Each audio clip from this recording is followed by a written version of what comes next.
Bonjour à tous et bienvenue dans la Libre Interview. Et cette semaine, je suis ravi de recevoir l'auteur du livre L'investisseur minimaliste et de la chaîne YouTube du même nom.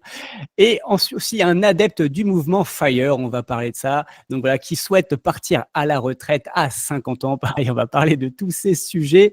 Et en plus, un champion de tennis. Et oui, ça me parle en tant qu'ancien compétiteur de tennis. Donc, on va parler de tous ces sujets-là et en quoi c'est aussi un incidence sur son mental en tant qu'investisseur. Donc, on va partager en tout cas beaucoup de choses qu'on a en commun. C'est vraiment. Alors, j'ai découvert récemment sa chaîne, mais sincèrement, je trouve que c'est vraiment quelqu'un qu'il faut suivre et qui est hyper intéressant dans ses analyses et voilà, qui n'est pas non plus voilà, à vous vendre n'importe quoi. Voilà, il a aussi, voilà, il a vraiment un savoir-faire derrière. Donc vraiment, voilà, je vous le conseille. Vous allez voir, il est hyper intéressant à suivre. Et donc, je suis impatient de discuter avec lui, pardon. Donc, Quentin, bienvenue et merci d'avoir accepté mon invitation.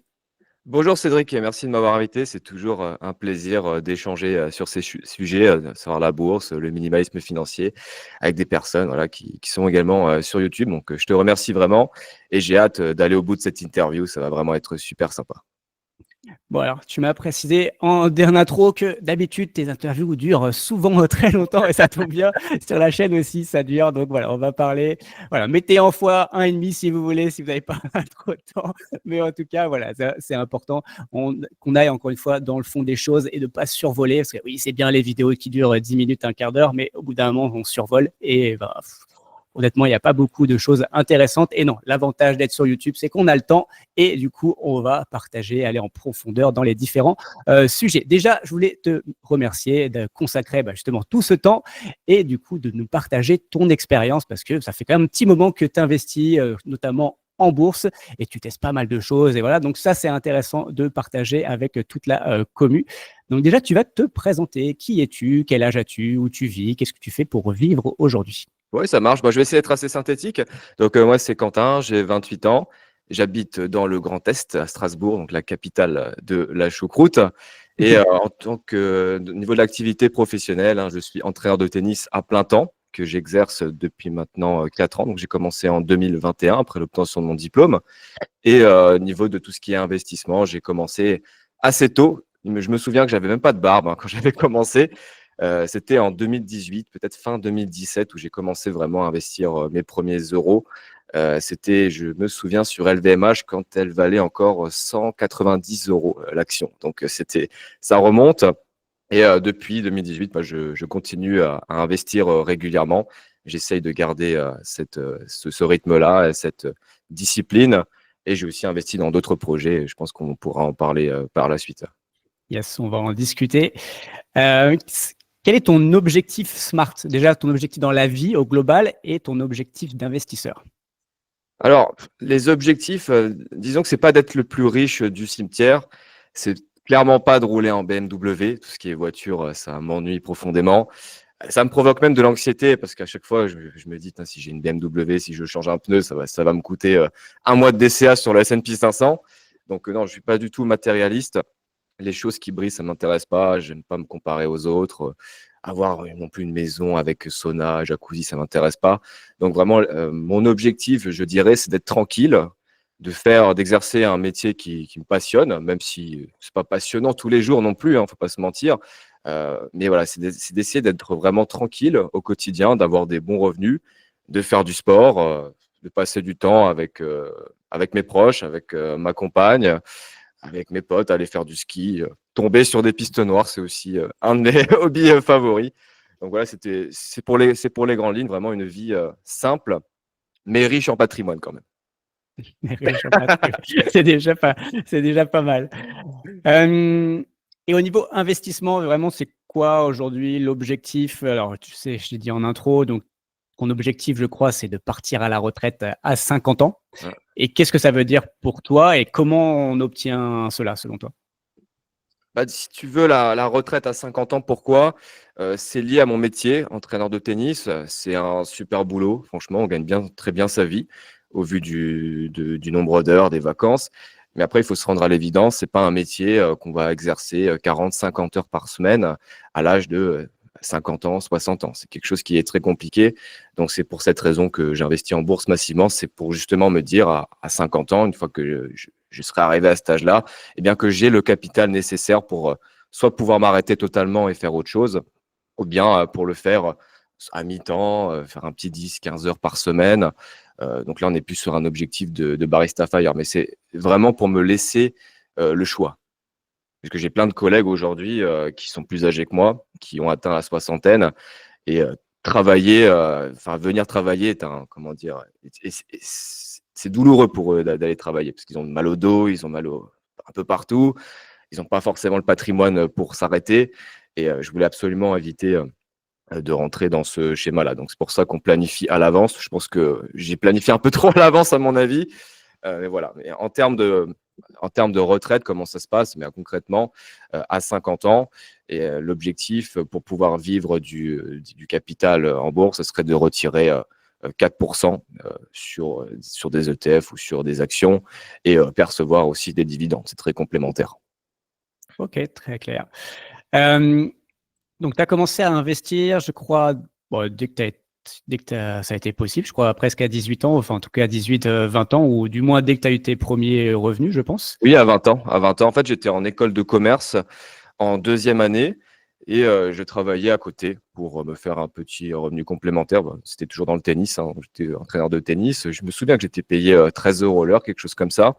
Et je mettais cet argent de côté, et j'investissais 100% de ce revenu en bourse. Donc ça représentait peut-être 150-200 € par mois. Mais j'ai commencé à les investir, et ça a grossi. Et aujourd'hui, c'est plutôt sympathique comme capital, sans pour autant que je puisse m'arrêter de travailler totalement. Mais ça a permis de mettre le pied à l'étrier, de faire des erreurs qui sont importantes à faire au début, je pense. Donc au début, j'étais sur des entreprises un peu vacillantes, hein. Donc j'étais sur du Orange. J'avais même investi sur une entreprise qui était un peu qui était en hype, c'était Solution 30. Je m'amusais à faire un peu de trading, un peu n'importe quoi. Et toutes ces expériences m'ont permis d'arriver là où je suis aujourd'hui, et d'avoir une stratégie solide, là, que je ne pense pas pouvoir optimiser plus, honnêtement. J'aime bien, c'est souvent les mêmes actions citées dans les erreurs. C'est souvent Orange, Solution 30 et Engie. À la limite, c'est les trois c'est actions. exactement ça, ouais. C'est ça, parce que... Eurotunnel aussi. Il y a Eurotunnel qui fait partie des plus anciens. Une anecdote à mon père. Il avait investi 100 000 € sur l'action Eurotunnel, et il avait tout perdu. Et depuis ce jour-là, il ne veut plus rien entendre parler de la bourse. Non, mais ça, c'est les 4 actions qui sont tout le temps citées pour les Français, parce que c'est souvent en PEA et autres. Mais ouais, ça, c'est vraiment les 4 actions les plus citées dans les erreurs à faire. Et du coup, quel a été le déclencheur? Parce qu'à 20 ans, enfin, sincèrement, il y a peu de gens qui se disent je vais commencer à mettre mon argent, je travaille, mon argent en général c'est pour s'amuser, partir en vacances, éclater en boîte. Quel a été le déclencheur pour dire moi je vais le mettre en bourse? Alors je me suis amusé en boîte, honnêtement. Franchement, j'ai bien rigolé, j'ai fait des dingueries. Mais en fait, dès l'âge de 14 ans, je me demandais comment faire travailler mon argent. J'avais posé la question à mon banquier quand j'étais tout petit, comme ça, avec mon père. Je dis mais comment est-ce que je peux faire pour faire fructifier mon argent? Et il m'a dit bon, tu verras. Après tes 30 ans, tu pourras y penser. Mais le déclencheur, c'était quand je donnais les cours de tennis. Moi, je gagnais, comme dit, 200 € par mois. Et j'avais commencé à investir. Je percevais des dividendes de LVMH et de Total. Et je suis arrivé à la conclusion que si je mettais plus d'argent, je pouvais remplacer totalement cette source de revenus actifs, donc les cours de tennis, par des dividendes. Et ça a été mon fil conducteur. Et c'est pour ça que j'ai décidé de continuer là-dedans et de mettre de plus en plus de capital pour un jour réussir à générer des revenus passifs et à me payer grâce à la bourse plutôt que d'aller travailler. C'est vraiment le fait de recevoir des revenus sans sortir de chez moi qui m'a marqué. Okay. C'est une sensation assez agréable, hein. Je pense que beaucoup de gens... C'est plutôt sympa, quoi. Enfin, t'es chez toi, tranquille, t'es en train de dormir, t'es là, des fois, il y a des petites notifications sur le téléphone qui disent vous avez reçu un dividende, ça fait plaisir. Honnêtement, c'est plutôt sympa. Ouais, exactement. À mes 22 ans, je me souviens, tous les trimestres, je recevais 80 € de total tous les trimestres. Et ça correspondait grosso modo à une journée de travail. J'étais encore étudiant, donc c'était assez intéressant, honnêtement. On comprend, c'est clair. Donc, du coup, dans ton parcours d'investisseur, dans quoi tu investis pour l'instant dans les grandes lignes? Alors, je crois qu'on a compris que tu investis en bourse, mais est-ce qu'il y a tu investis dans d'autres choses ou pas? Alors non, j'essaye de me concentrer sur ce que je sais faire, sur ce que j'aime, hein, donc la bourse, tout ce qui est SCPI, crypto-monnaie, immobilier, ça m'intéresse pas en fait. Surtout l'immobilier, hein, moi, c'est quand je dois changer une chasse d'eau, voilà, je panique, hein, je sens de l'anxiété, hein, rien qu'à en parler. Changer une cuvette, je sais pas faire, ça m'intéresse pas. Peindre, je l'ai fait une fois, ça m'a saoulé. Donc, je reste vraiment focus sur la bourse, sur ce que j'aime. Et non, il n'y a pas d'autres vecteurs d'investissement parce que je pense que pour être excellent dans un domaine, il faut pouvoir se concentrer. C'est la même chose dans le sport, hein. Il y a beaucoup de gens qui font 4-5 sports, qui font du tennis, du paddle, du badminton, du rugby, du foot, mais qui sont moyens partout. Donc, moi, je préfère me concentrer sur une seule chose et d'être excellent plutôt que divaguer. Et une fois que je serai excellent, peut-être que je m'amuserai un peu autre part. Mais voilà, l'excellence pour moi en bourse, c'est quand j'aurai 200 000 euros de capital. Pour moi, c'est ce que je considère comme excellent, quoi. Ok, très clair. Et le rapport avec le sport est très, très bon, en effet. C'est- on voit, ça marche. Et bah, du coup, on va parler de bourse, hein, parce que du coup, c'est en gros la seule vraiment source aujourd'hui de tes investissements. On va parler de ça. Est-ce que tu peux nous parler du coup de ton parcours boursier? Parcours boursier, donc au début, hein, je faisais un peu n'importe quoi, comme tout le monde d'ailleurs.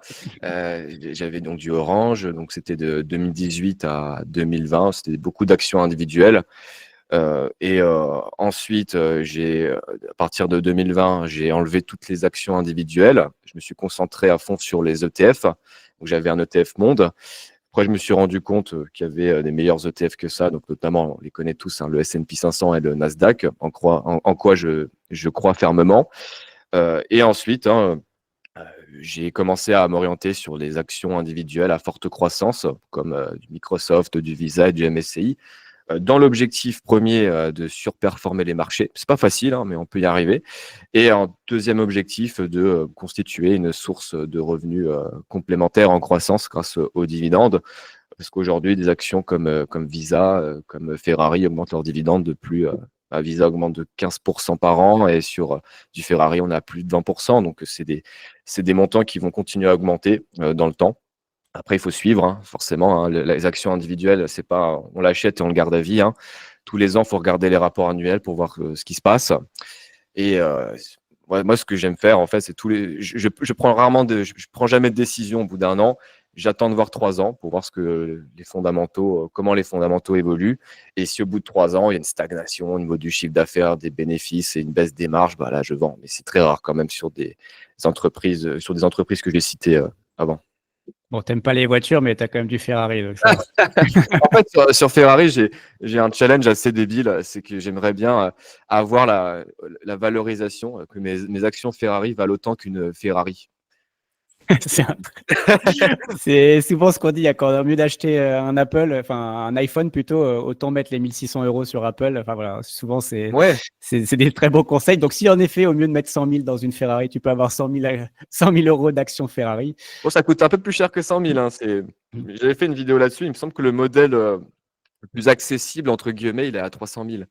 C'est Ouais, en la neuf, parce que Ferrari. toi, tu... Ouais, en neuf, ouais, oui, après en occasion, tu peux en avoir. Après, j'ai rien contre les personnes qui veulent s'acheter une Ferrari, hein. Ça peut être un objectif de vie, hein, ça peut être un rêve, hein. On n'a pas tous les mêmes rêves. Mais après, faut pas que ça représente un certain pourcentage du capital. Moi, je regarde toujours par rapport à ça, quoi. Ah, souvent, on se dit même la voiture, il faut que ça fasse 2-3% du capital. Ah, Enfin, donc 2-3%, si c'est à 100, 150 000, et bah, imaginez le capital qu'il vous faut pour vraiment acheter une Ferrari. Voilà. ah, bah Faut, exactement. D'ailleurs, exactement. faut avoir 10 Aujourd'hui, millions. Au moins 10 millions pour acheter la Ferrari à 300 000, hein, c'est le ouais, minimum. c'est ça, on est sur cet ordre de grandeur et c'est ce que tu viens de dire, c'est très intéressant. C'est un concept qui est mentionné dans le livre de Millionnaire Next Door. Ah, il prenait la valeur de toutes les voitures des millionnaires, il la comparait par rapport à leur patrimoine, et on arrive effectivement sur du 2 jusqu'à 4% du patrimoine total. Alors que les personnes qui veulent faire semblant d'être riches, qui fake un peu de rich, ouais, ils sont à plus de 20%, quoi. Ouais. Voire même plus de C'est- 100, des fois, s'il y a de l'endettement.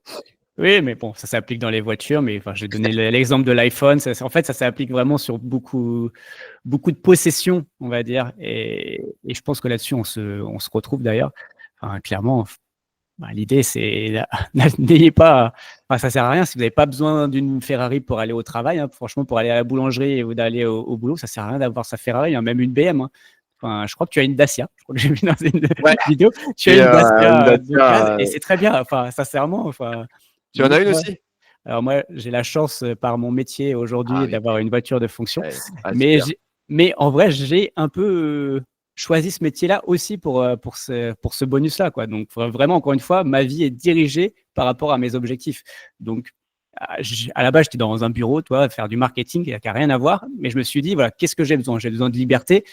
Ma femme, elle poussait pour avoir une voiture, voilà, et pour mes business en immobilier, parce que mes apparts sont un peu loin, donc j'avais besoin d'une voiture régulièrement. Et j'avais besoin aussi d'augmenter mes revenus. Donc, qu'est-ce qui est, Ouais. enfin, en gros, quel métier permet ça? Et bah, oh, bah tiens, commercial itinérant, c'est parfait. Et puis, bah voilà, enfin, dans la même boîte, j'ai pu évoluer et Hein, ça a aidé. Donc, mais de base, j'étais pas destiné à ça. Donc, mais c'est bon, un énorme avantage. oui, non, En c'est un tout gros cas, si un avantage. jour tu l'as plus, je peux te la vendre ma Dacia, pas de problème. Ouais, voilà.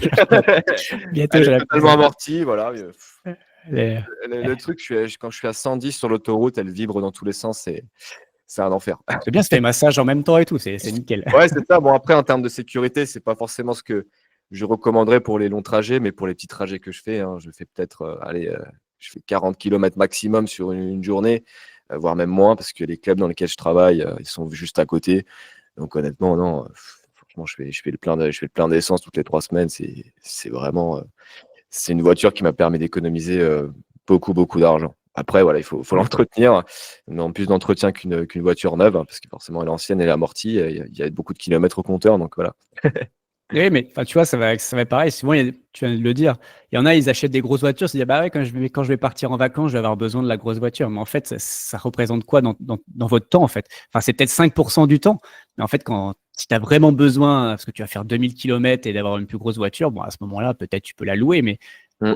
franchement, il faut peut-être regarder ce qui est le plus intéressant. Et souvent, bah, c'est pas de la posséder tout au long de l'année, quoi. Cette grosse voiture qui va vous coûter une blinde. Et voilà, peut-être se faire kiffer de temps en temps, ça, Ouais, c'est cool, mais bon, en effet, la Dacia pour faire 40 kilomètres par jour, ça suffit ouais. largement, quoi. Enfin, voilà, Non, après, clairement, pour les si voitures, j'avais j'ai pas ouais, de problème avec ça. Enfin, après, au début, quand j'ai commencé ma chaîne, j'étais assez virulent à ce sujet. Je disais, ouais, si vous achetez une BM, vous n'avez pas de cerveau. Je disais ça dans mes vidéos.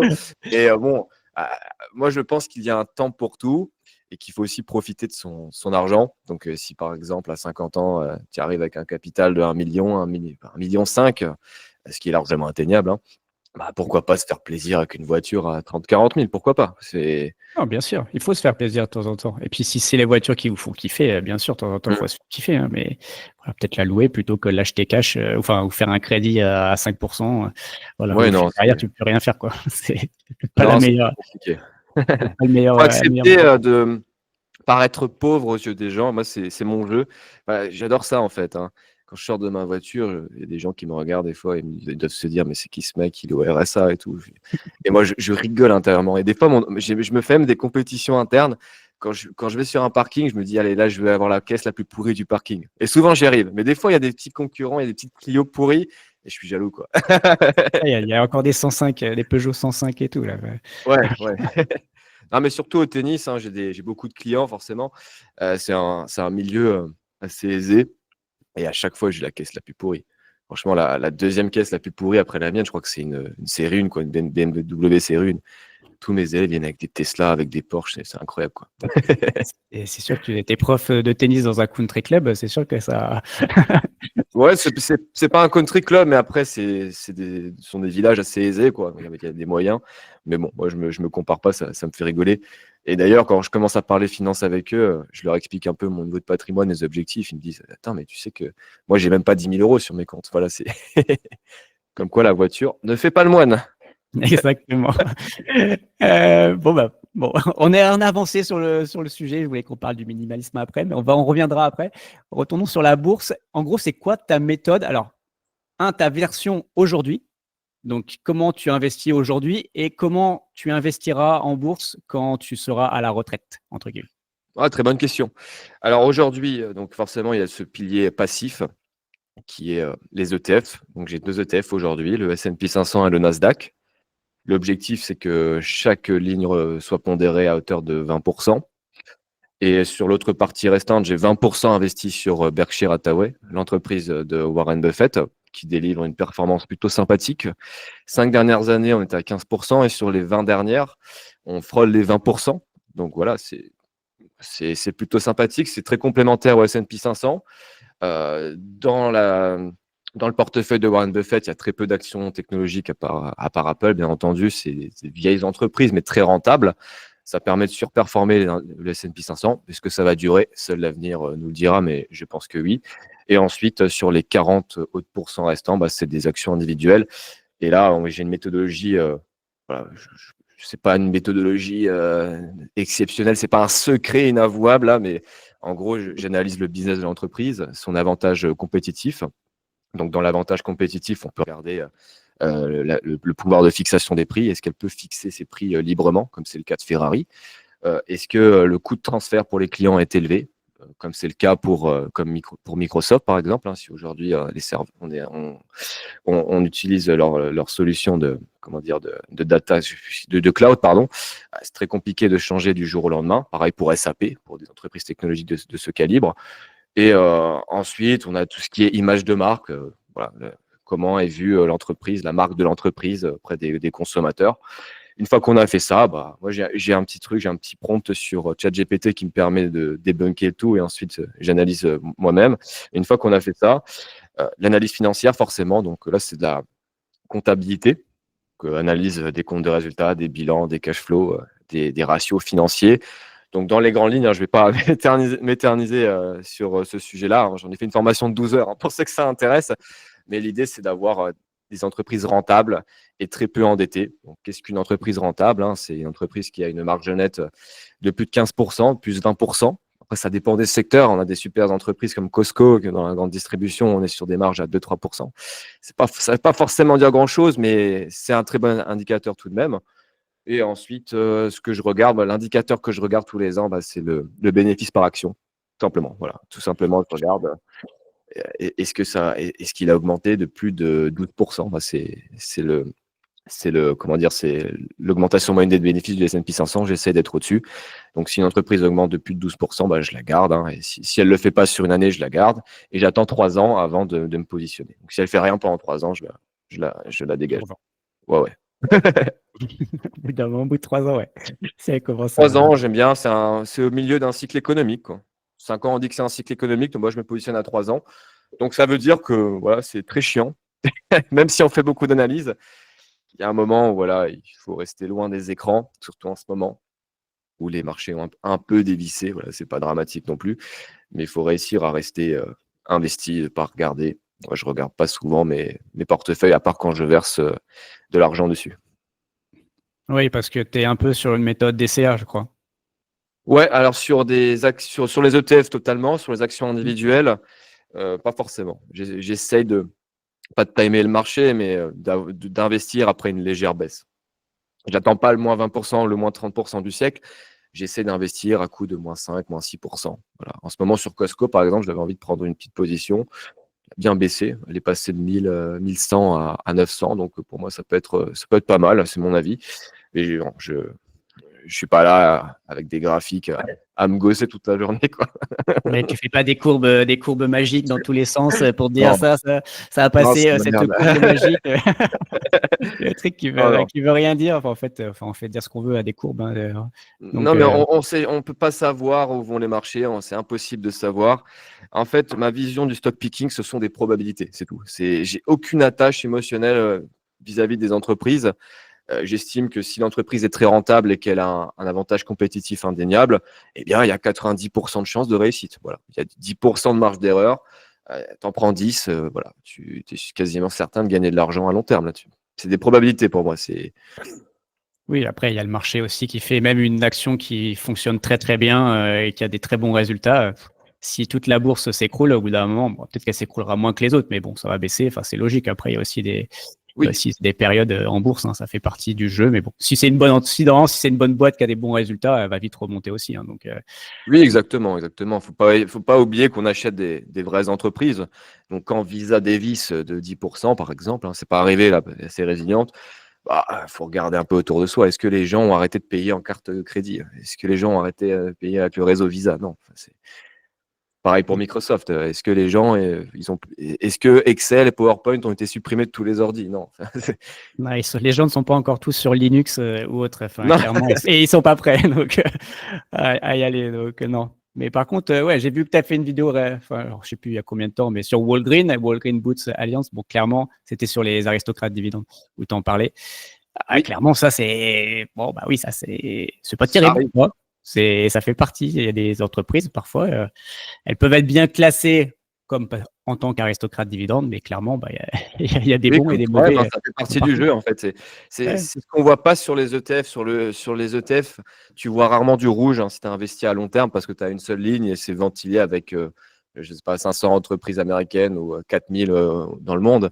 Mais sur les actions individuelles, tu vois la perte en fait. Mais ça fait partie du jeu. C'est Mmh. le boulot d'un investisseur. Un investisseur, que je prends, qui veut devenir mon associé, les mecs investissent dans 30 entreprises, ils s'attendent à ce qu'il y en ait 20 qui ferment la boutique au bout d'un an et qu'il y en ait 5 qui soient jamais rentables et 5 exceptionnels. Voilà, c'est Oui, une philosophie, c'est un mode d'investissement qui n'est pas forcément adapté à tout le monde parce qu'il faut accepter derrière que sur une ligne, on va se faire massacrer. C'est normal. Mais il faut aussi être conscient que sur une autre ligne, ça va être exceptionnel.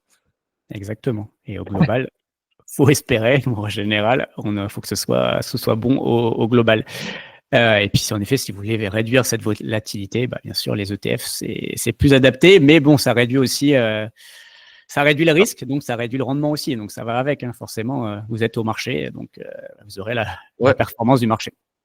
Oui, mais il faut bien déterminer ses objectifs, parce que c'est vrai que l'argent est un jeu infini, on n'aura jamais assez. Il faut vraiment calculer de combien on a besoin pour adapter sa stratégie. Aujourd'hui, une personne qui veut juste avoir un complément de retraite, elle n'a pas besoin de faire ce que je fais, essayer d'aller chercher du 15, du 20% par an. Elle peut juste se mettre c'est pas un conseil d'investissement, bien entendu, sur un MSCI, un peu d'obligation, de telle manière à faire un 7%.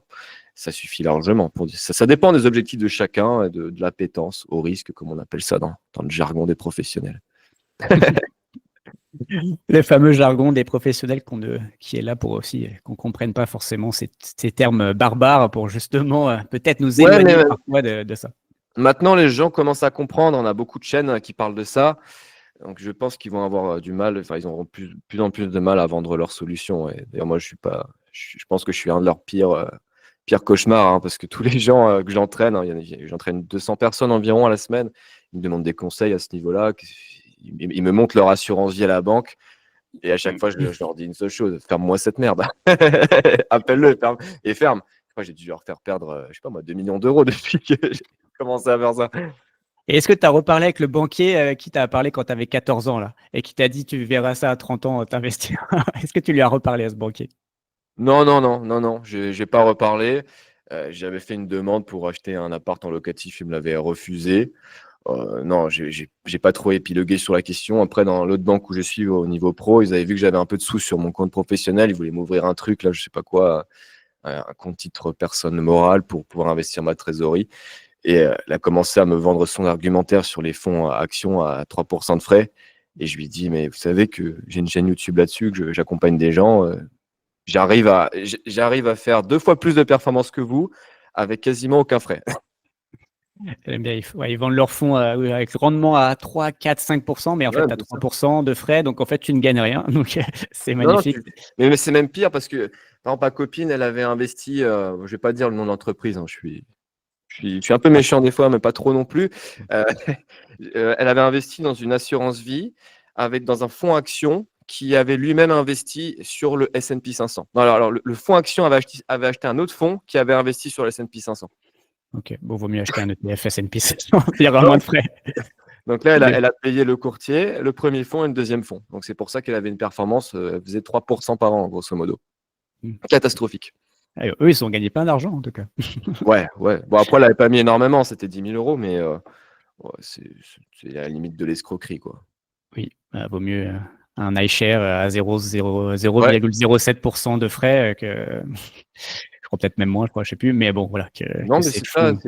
Non, iShares sont un peu plus chers que Vanguard. Ces Vanguard sont à 0,07. Et c'est vrai que je suis assez déçu de Amundi qui continue à nous facturer des frais, bon, qui sont pas énormes non plus, mais on est sur du 0,15% par an. Ah, est-ce que tu es sur PEVA? Ouais, On va en parler juste après. Oui, à cause des contrats de swap et des ETF synthétiques. Mm. Mais bon, au début, ils étaient à 0,5, ensuite, ils sont passés à 0,15. Je pense qu'ils peuvent faire encore un petit effort. Oui, bon, je pense que le fait qu'iShares enfin BlackRock soit arrivé, ça leur a mis un petit coup. Oui, oui. Avoir un peu de Ouais, concurrence, ça fait du bien.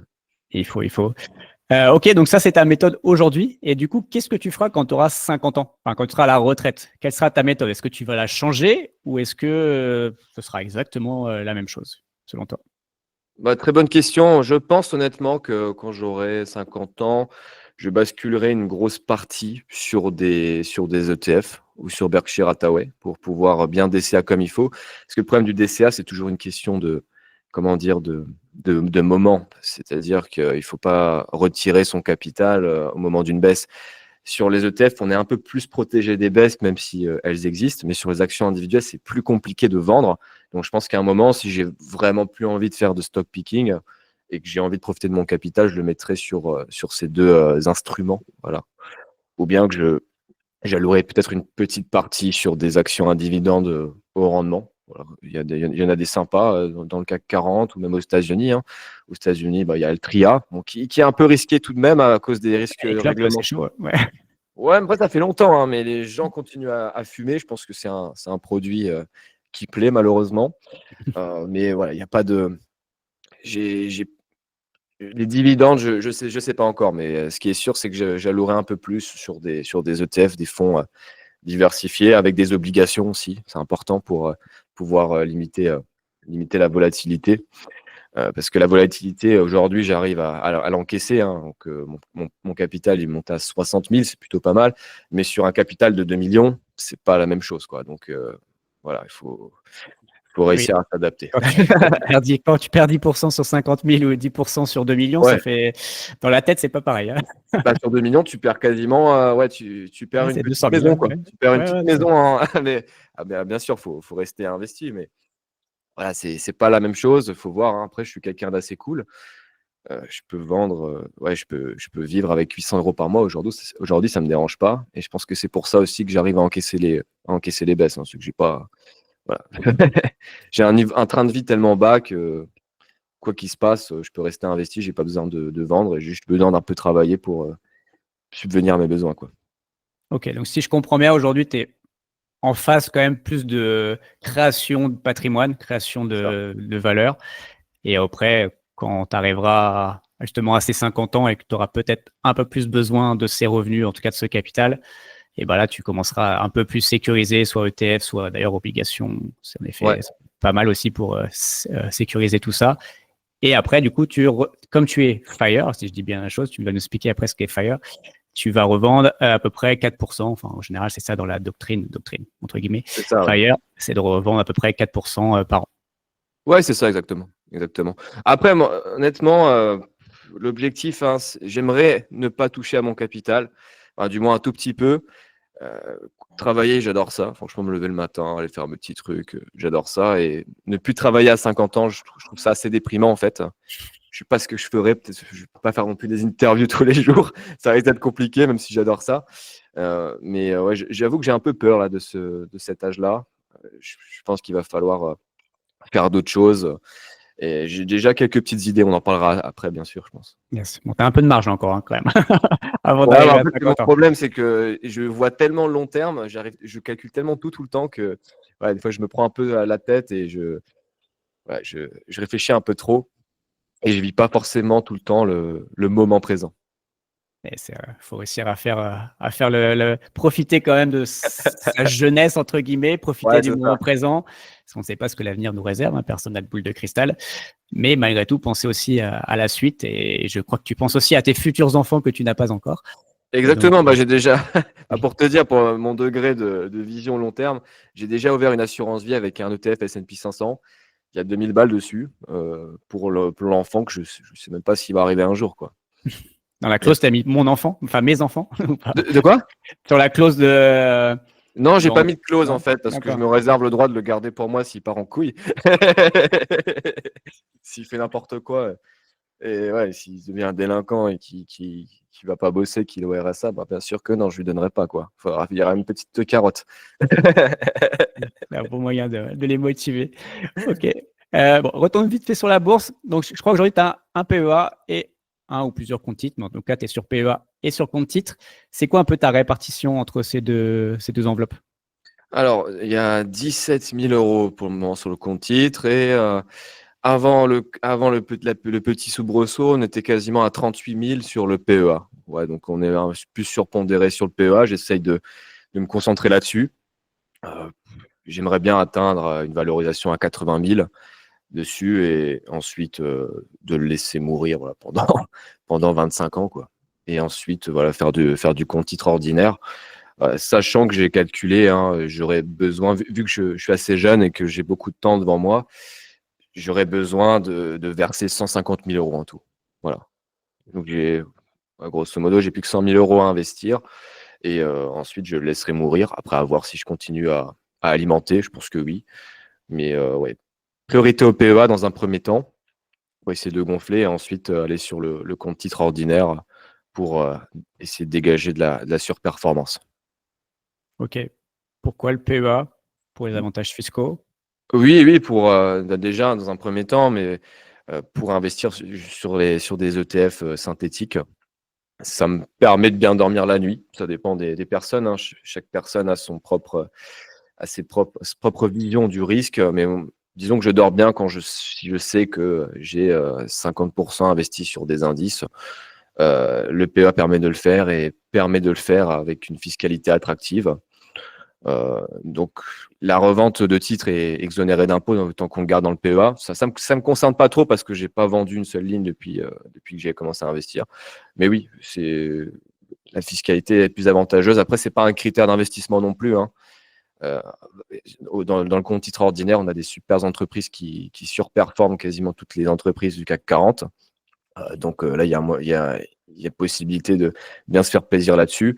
Et la fiscalité ne doit pas être le premier critère d'investissement. Je pense que c'est une erreur de raisonner comme ça. Oui, clairement. Et bon, Mais aujourd'hui, pareil. s'il n'y avait pas les ETF dans le PEA, je ne l'aurais pas fait, honnêtement. Ok. Ouais. Ok, très clair. Et tu parlais de la fiscalité. Bon, le PEA a une très bonne enveloppe, ça c'est une certitude. Après, moi, par exemple, je suis pas très fan des ETF synthétiques, surtout quand on peut avoir les vrais ETF derrière. Bon, c'est un compte titre, en effet. Mais c'est encore pire. Enfin, je trouve qu'en effet, il y a beaucoup de gens qui investissent, par exemple, sur l'assurance vie uniquement pour des raisons fiscaux. Et ça, je trouve, je trouve ça dommage parce que malgré tout, une assurance vie, il y a plus de frais plus que de frais Oui, qu'un oui. titre classique. Et donc, Ouais. forcément, ça ruine la performance. Et après, sur le PEA, et je suis exactement comme toi, par exemple, mon PEA est plus fourni que mes comptes titres, mes différents comptes titres, alors que clairement, les meilleures performances sont sur les actions américaines. Alors après, en Ouais. effet, via le PEA, on peut en effet investir sur les ETF, S&P 500 en synthétique, comme tu l'as dit. Mais voilà, en fait, ça nous oblige d'un côté quand même à un peu plus, en tout cas pour la moyenne des gens, investir un peu plus sur le marché européen, alors que c'est pas le marché le plus dynamique, quoi. Et en fait, on est trop focus sur ce côté fiscalité avant finalement Ouais. performance. Je sais Oui, pas en toi par France, rapport à tes clients et tout ça on est les rois de l'optimisation. Non, pas de l'optimisation fiscale, c'est pas vrai. Vu ce qu'ils me prennent l'URSSAF, je pourrais pas affirmer ça. les Mais rois ouais, on aime des bien. carottes fiscales, des fausses carottes fiscales. Enfin, on fait peur avec plein C'est ça, ouais. d'impôts, mais après on te met des petites carottes, mais c'est vraiment, t'as tellement pris que t'as envie de récupérer un Bah, les petit peu. Pinel, par exemple, hein, je connais beaucoup de personnes qui ont investi là-dessus, mais c'est. Ah, 97% des Pinel sont perdants, hein, je crois dire. oui, oui, oui. Alors, je suis pas un expert dans le domaine, je pense que tu t'y connais mieux que moi. Mais je pense qu'à chaque fois qu'on brandit comme ça un avantage fiscal, je dis non, ça m'intéresse pas. Moi, je préfère payer 30% sur un truc qui va faire 15-20% par an en moyenne, plutôt que pas payer d'impôt sur un truc qui me fait 3%. Voilà, c'est un peu de la logique. Mais Ouais, je laisserai faire le calcul, hein, en effet, hein, sur même prendre 30% sur 12 versus un 6% à zéro, ouais. c'est toujours plus intéressant de prendre le 12% à 30%, hein, d'impôt. Ouais, exactement, exactement. Mais surtout qu'aux États-Unis, on a des boîtes exceptionnelles qui versent des dividendes croissants depuis 40, 50 ans. J'en ai une en portefeuille qui s'appelle Snap-on Incorporated. Augmentation moyenne de dividendes de 15% par an depuis 40 ans, quoi. C'est jamais arrivé en France. Je pense que même si on en rêve, on n'arriverait pas à le faire, hein. Même dans nos rêves, tu vois, pourrait même pas l'apercevoir, quoi. Non, et je pense que même si les boîtes, elles voulaient le faire, je crois que l'État leur interdirait au bout d'un moment de le faire. Donc, ils trouveraient toujours un moyen de le faire. Tu vois. Oui, oui, une petite manifestation, et c'est parti, quoi. Oui. On va pas s'éterniser sur la question, mais bon, après, c'est un peu le climat en France qui me fatigue, quoi. On va en parler un tout petit peu après quand même. Aujourd'hui, tu utilises quel courtier? Alors j'en ai 2, j'ai fait simple, hein. Alors à mes débuts, j'en avais ouvert plein, c'était une usine à gaz. Sauf qu'en fait, à un moment, il faut se rendre à l'évidence qu'on gagne pas 1 000 000 d'euros par mois. Voilà, j'ai une capacité d'investissement aujourd'hui de 1 500 euros. Heu, c'est beaucoup et pas beaucoup en même temps, honnêtement. Voilà, c'est pas exceptionnel. Donc j'ai fait le choix de fermer le compte chez DeGiro, chez Trade Republic. J'avais encore une autre assurance vie de merde là, chez Alta Profit, je l'ai fermé. Et aujourd'hui, j'ai 2 courtiers. Donc le PEA, c'est chez Bourse Direct, qui est coté en bourse, hein. Je regarde les publications annuelles pour voir s'ils gagnent encore de l'argent, s'ils sont pas dans le gouffre. Et Interactive Broker pour le compte titre, qui est à l'institution, voilà, par excellence. Après, D'accord. très rentable. Et surperforme le S&P 500, Interactive Broker, j'ai vu, hein. On a en portefeuille ou pas? Non, non, non, non, elle coche pas le critère dividende croissant. Donc, voilà, c'est pourquoi pas dans un futur proche, mais c'est 2 courtiers uniquement pour simplifier au maximum l'investissement. Après, ce que je regrette juste sur le PEA Bourse Direct et Interactive Broker, c'est qu'on peut pas faire de versement programmé. Il faut à chaque fois se connecter, renseigner les instructions de virement. Et c'est un peu chiant parce que honnêtement, moi, je déteste regarder ma valorisation. J'aime bien que ça soit investi automatiquement. Et Trade Republic permet de le faire. Malheureusement, j'ai fermé mon compte. C'est un Hmm. peu ce qui est dommage sur ces 2 courtiers. Alors, c'est vrai qu'il Trade Republic met un peu un coup de pied dans la fourmilière, entre guillemets, je trouve. Mais il y a quand même des mais avec Trade Republic. Enfin, le support, c'est horrible. Et clairement, je ne mettrais pas beaucoup plus. Aujourd'hui, je crois que je dois avoir 20 000 au global sur Trade Republic, Ouais. mais je pense pas. Et je pense que dès que j'aurai quitté l'Europe, c'est clairement un compte que je fermerai, sur lequel Ouais. je compte pas garder. Je trouve ça aujourd'hui très pratique, en effet, pour le côté DCA. Et en effet, ils le font très bien et c'est très pratique.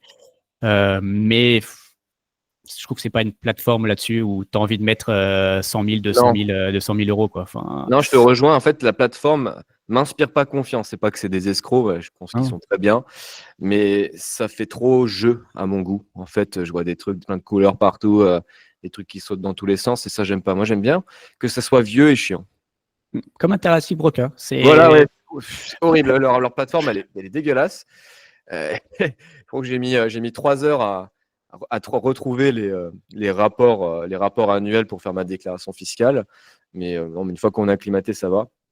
Mais ouais, ça inspire beaucoup plus confiance qu'un Trade Republic ou voilà, ou qu'un eToro.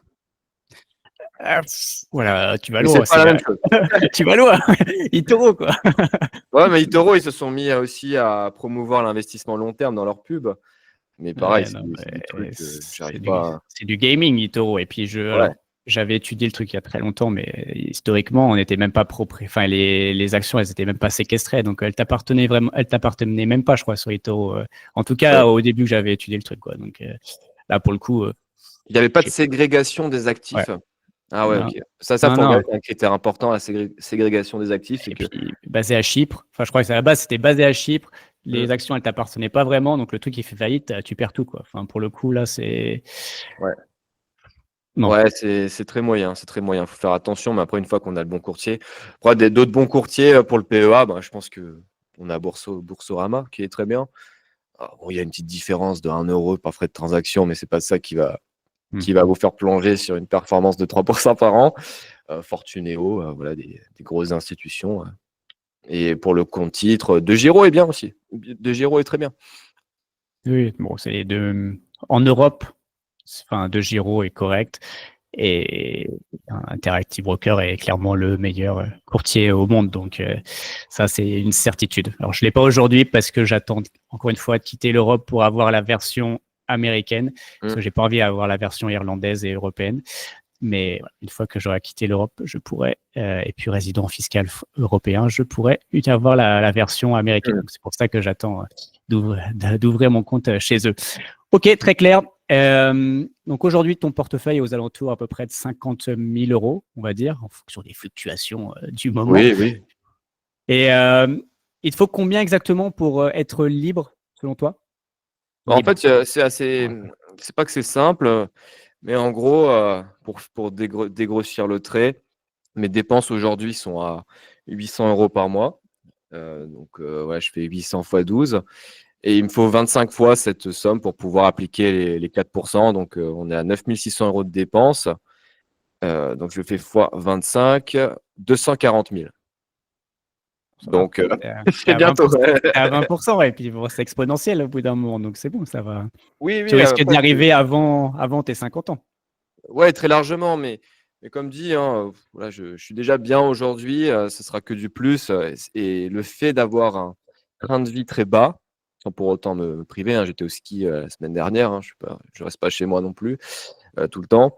Le fait d'avoir un train de vie très bas permet d'abaisser ses objectifs et voilà, ça permet un peu de déstresser, quoi. Tranquille, de faire ça tranquillement.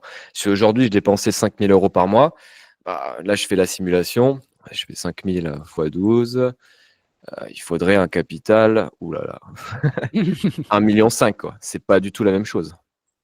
Non, 240 ou 1,5 million, c'est pas pareil, mais bon. Ça peut arriver vite, hein, on sait jamais aussi. Alors peut-être que tu auras Ah, des futurs enfants, ça va te coûter plus cher, hein, les enfants, ça coûte oui, cher. bien sûr, ça c'est déjà acté, hein. Après, je vais commencer à me renseigner sur combien ça coûtait. J'ai vu que le principal poste de dépense était la garde. Donc là, je suis déjà en train d'élaborer une stratégie pour réduire ça. Donc j'ai mes parents, j'ai les parents de ma copine qui sont juste à côté, donc il n'y aura pas de souci.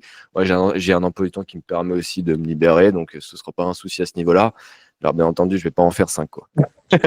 Non, après chacun est libre de faire autant d'enfants qu'il veut, hein, mais après ça va être plus compliqué. Il va falloir un peu plus de revenus. Ouais. Parce que 5, ça commence à coûter cher. Quoique, bon, après, il y a quelques aides, hein, aussi de l'État, mais quand on a 5, mais je préfère compter sur mes dividendes que compter sur les aides d'État. Je pense que c'est plus sûr sur du long terme. Ouais, non, mais exactement. Chacun fait comme il veut, mais les enfants, c'est un sujet assez émotionnel, mais il faut pouvoir quand même le calculer un minimum, hein. Mm. Donc moi, j'ai Et- j'ai des petits ratios à la con que, que j'ai mis en place, notamment sur la résidence principale, parce que qui dit enfant dit acheter une résidence principale un peu plus grande. Et mon objectif, hein, c'est d'avoir la moitié de mes capitaux propres, donc mon patrimoine net, euh, ça représente la moitié du crédit immobilier, quoi. Donc si on prend un crédit à 200 000 euros, ça fait 100 000 euros chacun, bah, il faut que j'ai la moitié en bourse, par exemple, ou Donc, il te faut en 200 bourse. 000. Non, la moitié, par exemple, si À mon crédit 50. est en 1000, bah, c'est 50 000 qu'il faut que j'ai, quoi. Bah, je les ai Ok. déjà, en fait, mais C'est bon. C'est bon, tu peux t'acheter. Tu peux c'est bon, l'acheter. on va se mettre au boulot. Non, mais c'est des petits calculs comme ça que j'aime bien faire. Ça me permet voilà, d'être un peu d'être tranquille. L'objectif, si je fais des enfants, c'est de profiter. C'est pas de compter le moindre centime et d'avoir la boule au ventre tous les matins à l'idée de perdre mon travail. C'est de me dire, bah, là aujourd'hui, bah, avec le patrimoine que j'ai, bah, je peux payer 5 ans, 10 ans de mensualité sans problème, quoi. Ok, très clair.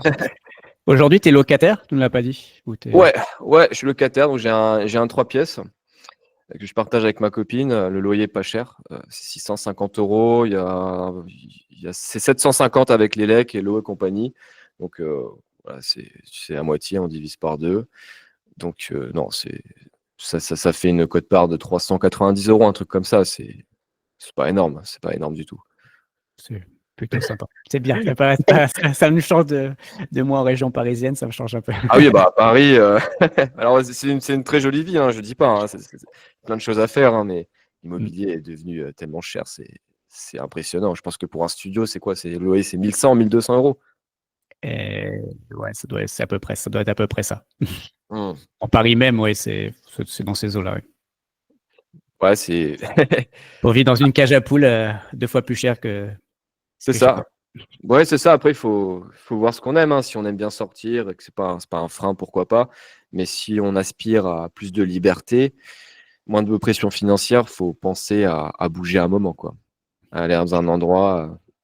peu moins cher sans pour autant que ce soit dans le Limousin, quoi.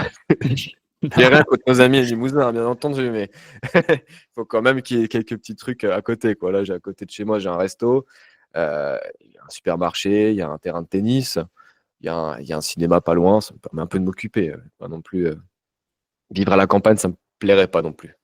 Et t'es pas obligé de prendre ta Dacia tout le temps non plus. Ouais, c'est ça, ouais.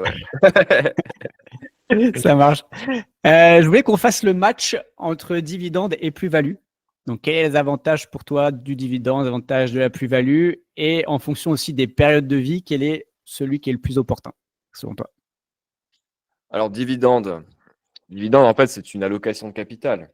C'est-à-dire que les boîtes vont, au lieu que ça soit réinvesti automatiquement, que ça fasse grossir la boule de neige, eh bien, les dividendes vont être versés sur votre compte. Ce sera une rémunération que vous pourrez utiliser pour faire les courses, payer vos loyers. Donc, ça correspond bien à des personnes qui veulent augmenter leurs revenus, tout simplement.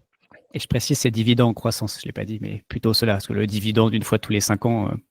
Oui, non, des dividendes solides, oui, c'est le Ouais. gros avantage, c'est que ça permet d'avoir un flux de trésorerie tangible sur son compte bancaire. Après, ce qu'on aperçoit, c'est que pour des entreprises qui versent un haut rendement, il y a une grosse sous-performance par rapport aux indices, et si on dégrossit même par rapport à l'indice monde. Donc, gros avantage à ce niveau-là. Je pense que c'est adapté à des personnes qui veulent, comme je l'ai dit avant, gagner plus, qui veulent augmenter leurs revenus, leur train de vie. Mais pour de la capitalisation et de la construction de patrimoine, c'est pas du tout adapté à mon sens. Et après, tout ce qui est capitalisant, tout ce qui est ETF, entreprise de croissance, c'est plus orienté, c'est plus adapté à des jeunes qui veulent faire grossir leur patrimoine plus rapidement. Mais les deux sont très bien en soi, hein. Il n'y a pas de, c'est ni rouge ni noir en fait, hein, ni blanc ni noir, pardon. Il n'y a pas de réponse. Il y a des personnes qui préfèrent, hein, comme c'est le cas de Bertrand que tu avais interviewé sur cette chaîne. Ça dépend des objectifs de chacun. Mais si aujourd'hui vous avez un travail qui paye bien et que vous avez un petit surplus à la fin du mois, ça sert absolument à rien d'aller sur des dividendes. On est d'accord. Sauf si tu construis le fait que tu vas devoir vivre de tes dividendes plus tard, enfin en tout cas de ces revenus-là, mais je suis pas à l'aise du tout avec cette idée, par contre. Enfin, si on répond vraiment à la question, si par exemple j'ai un capital de 2 millions à 50 ans, tout mettre sur des actions en dividendes, j'arrive pas à dormir, j'arrive plus à dormir, personnellement. Mais c'est propre à chacun. Hein, il y a un ETF distribuant sur justement type aristocrate dividende, mais limite tu prends la liste des 50, je sais plus combien on a en ce moment, peut-être 50, 60. Limite un ETF distribuant qui réplique du coup ces 60 actions. Tu serais à l'aise ou pas? Pas forcément, parce que j'ai pas 60 actions à dividende croissant exceptionnel. Il y en a quelques-unes aux États-Unis, mais dans les 60, tu as du Procter & Gamble, du Johnson & Johnson, c'est des croissances très faibles, de 4 à 5%. Et non, c'est pas forcément adapté à mes objectifs. Okay. Mais pour être honnête, je me suis jamais posé la question. J'ai jamais regardé vraiment les ETF distribuants. Pour moi, j'avais regardé quelques historiques par contre et ça m'avait pas plu. Quelques historiques de versement. Ok, très clair. Et bah au moins. Après, selon aussi ta phase, tu es dans la phase clairement plus capitalisant aussi aujourd'hui, donc c'est hyper logique qu'aujourd'hui tu ailles là-dessus. Et, enfin, voilà. Moi, je suis plus sur un mix des deux aujourd'hui parce que je prépare.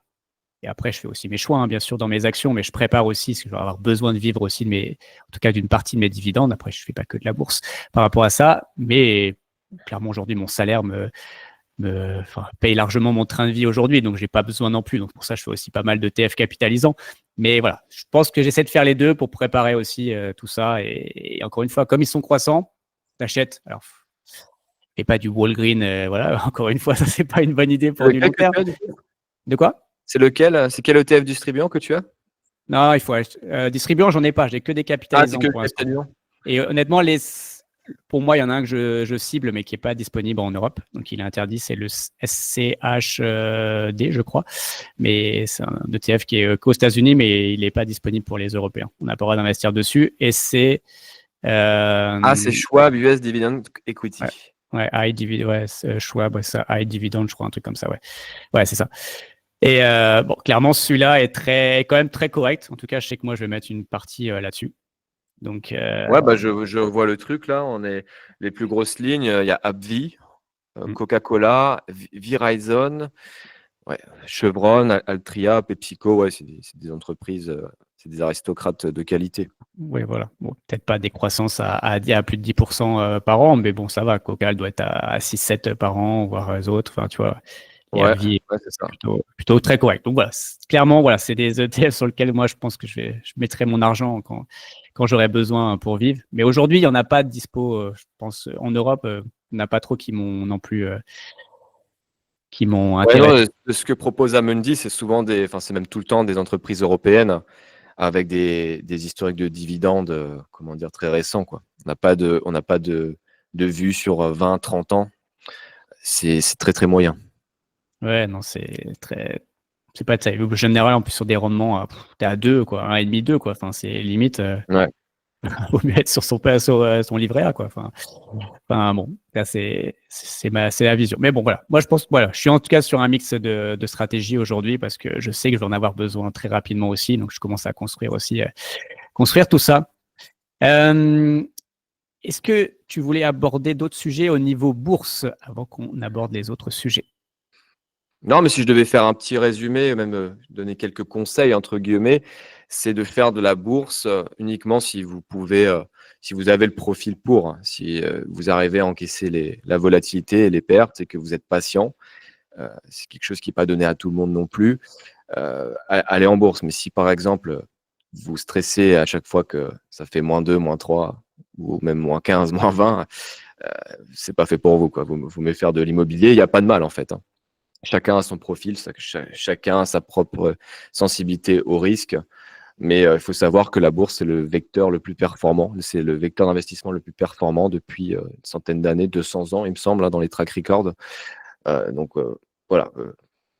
Il faut aussi garder à l'esprit que ça va être long et chiant, surtout si vous investissez des petites sommes, entre guillemets, 200, 300 euros. Il faut garder à l'esprit que ça va prendre du temps. Par contre, si vous mettez un peu plus, forcément, mécaniquement, ça va augmenter beaucoup plus rapidement. Ça va accélérer. J'ai vu tu as fait certaines simulations où avec, en effet, plus tu commences avec un capital important et autres, enfin, en gros, la C'est ça, vitesse ouais. que ça va, c'est juste, c'est sûr que tu pars avec 0 ou tu pars avec 100 000, c'est pas la même chose, quoi. Enfin, ça va aller beaucoup Après, plus vite. commencer avec 100 000, quand on n'a pas d'expérience, ça peut être compliqué, hein. Oui, bah, tu fais tes erreurs sur 10 000 et après, tu y vas progressivement. C'est ça, ouais, c'est ça. Tu mets pas 100 000 direct sur la table, voilà. Non, Enfin, non, non, non, surtout pas, surtout pas. C'est l'apprentissage d'une vie. Voilà. Et des investisseurs comme Buffett, hein, l'ont dit, hein, ils ont vraiment commencé à exploser après leurs 50 ans. Leur patrimoine a commencé à exploser après leurs 50 ans. Il faut être patient. Et voilà, aussi penser à pas investir non plus 100% de son épargne dessus, se faire un peu plaisir. Comme dit, ça va être long, ça va être chiant. Donc, faites-vous plaisir un minimum. Mais en tout cas, personnellement, je regrette pas d'avoir commencé cette aventure. C'est très intéressant, surtout quand on fait du stock picking. Ça permet de voir, de comprendre le monde, entre guillemets. Moi, Visa, avant, je ne savais pas ce que c'était, hein. Je pensais que c'était une banque, Visa, quand j'avais 18 ans. Mais Visa, c'est une banque, non? Quand tu creuses, bah, tu t'aperçois que c'est un réseau de paiement. exactement. Mais bon. Bon, on va parler de ça après, justement. Très, très bonne transition avec Visa. On va parler, et tu as parlé de volatilité avant. Je voulais juste qu'on parle rapidement de crypto. Alors, tu dis que tu es assez à l'aise justement avec une certaine volatilité. Et Alors, pourquoi je suis à l'aise Ouais. avec la volatilité si derrière, il y a une valeur intrinsèque. Ok. Donc, Si pourquoi t'as-tu jamais investi sur la crypto? Vas-y, du coup, pour moi ça. Alors, pour moi, ça n'a aucune valeur. Il y a d'autres personnes qui vont dire le contraire. Certains diront que c'est l'or numérique, machin et compagnie, je veux bien l'entendre. Mais la crypto-monnaie ne génère rien en soi. Il n'y a pas de, il y a pas de chiffre, il y a pas de chiffre d'affaires, il n'y a pas de vente, il n'y a pas de produit, il n'y a pas de brevet. Euh, Aujourd'hui, ça vaut 100 000, mais pourquoi est-ce que ça vaut 100 000? Moi, j'aime bien me poser ces questions. Aujourd'hui, si Visa vaut, je connais pas la capitalisation de Visa, je crois qu'on est sur du 300 milliards, j'arrive à comprendre pourquoi. Je sais que derrière, ils ont un certain volume de vente, ils ont une certaine rentabilité, ils ont des capitaux propres importants, ça j'arrive à le mesurer, mais sur le Bitcoin, j'y arrive pas. Et deuxième raison, quand je vois des influenceurs un peu cassos parler de Bitcoin, bah, moi je zappe direct, quoi. quand un investissement est trop populaire et que même, et que même ta coiffeuse en parle, de moment, il faut pas y aller, quoi. Normalement, ouais, c'est ce qu'on dit, hein. Si la coiffeuse t'en parle, hein, t'évites, c'est le moment Bah pour ouais, pour tout, hein. mais je connais beaucoup de personnes parmi mes clients qui me disent: «Ouais, regarde, j'ai mis 300 € sur le bitcoin, j'ai fait x2». Voilà, quand j'entends ce genre de choses, j'y vais pas, tout simplement. Ça me fait peur.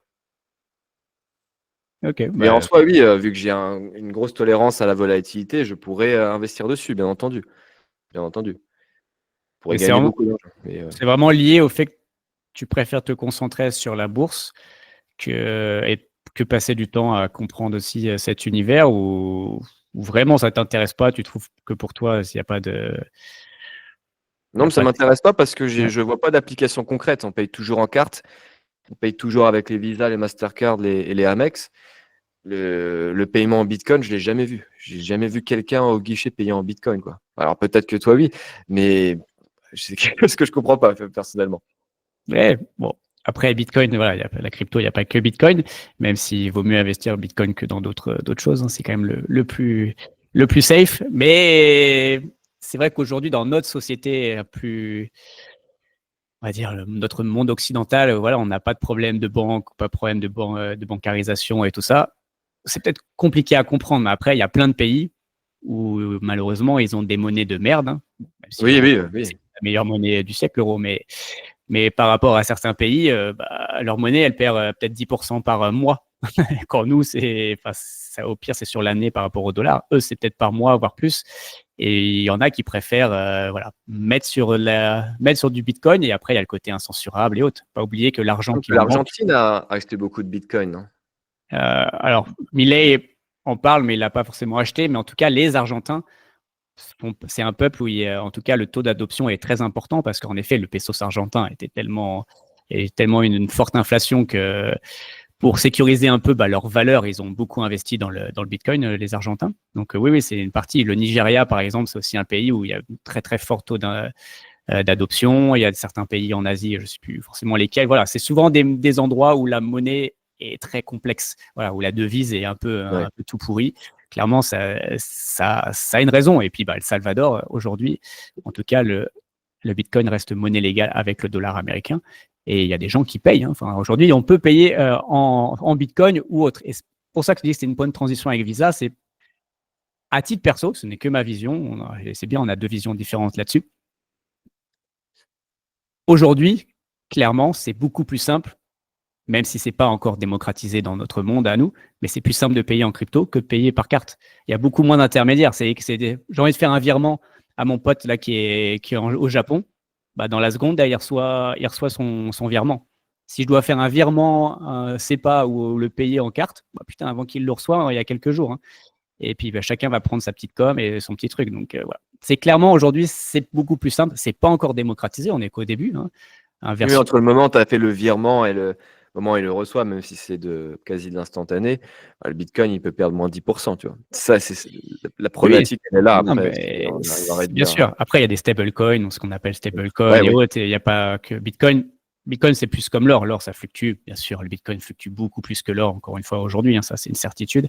Mais voilà, si tu veux payer en stablecoin, moi, voilà, je peux forcément envoyer des stablecoins, donc du dollar, ou il y a moins de stablecoins euros, mais à quelqu'un, encore une fois, qui est à l'autre bout du monde et c'est payé dans la seconde, quoi. Et j'ai pas besoin de faire mon virement qui va mettre 3-4 jours et parfois je vais être facturé parce qu'ils vont faire soi-disant un taux de change, ça va se transformer en dollars ou dans une autre monnaie et là, ils prennent des frais de bâtard, clairement. Donc, en tout cas, ils se font de l'argent, clairement, là-dessus. Donc, bon. Moi, je pense que c'est l'avenir, mais peut-être que je me trompe. Après, voilà. Donc, Non, peut-être pas, hein, parce que ça fait longtemps qu'on en parle, hein, et il est toujours là, hein. hmm. La valeur augmente, hein, donc pourquoi pas, et, écoute, hein. et puis oui, il a dévissé de 30% là, mais bon, typiquement, à quelqu'un qui a acheté il y a 2-3 ans, aujourd'hui, il est encore en x3, hein, donc, donc Oui, peut-être que c'est une erreur de ma part, bien entendu, mais non, non, ouais, mais comme enfin, dit, je dis pas que hein, c'est une erreur, hein, chacun fait avec avec son appétence au risque et en tout cas avec ses convictions, c'est important ça. c'est C'est ça, assez, c'est ça. c'est assez primordial. Ok, très clair. Bon, bah, pas de crypto pour l'instant. Peut-être qu'un jour tu reviendras dessus, mais Mais en tout cas, Peut-être aujourd'hui, si on me fait la démonstration de la valeur du Bitcoin et qu'on m'explique pourquoi c'est capitalisé autant, pourquoi pas? Pourquoi pas? non, Mais non, mais bon, pour, c'est de la confiance. Enfin, le Bitcoin, c'est de la confiance. Enfin, ouais, mais c'est c'est ça. la même chose que sur. Si on parle que de Bitcoin, ça reste de la confiance. Il y a d'autres trucs où derrière, il y a des vraies boîtes, hein, enfin, où finalement le token représente une boîte, une action. Franchement, il y en a, c'est comme des actions, donc c'est exactement la même chose. Donc il y a des vraies valeurs derrière. Mais le Bitcoin, c'est juste basé sur de la confiance. Mais comme l'est finalement nos devises aujourd'hui, comme est la valeur dans l'or, pourquoi l'or a de la valeur? Pour certaines personnes, il y a peut-être 10 000 ans, c'était juste un caillou qui était doré, hein. Ouais. Pour lui, ça n'avait pas de valeur, hein.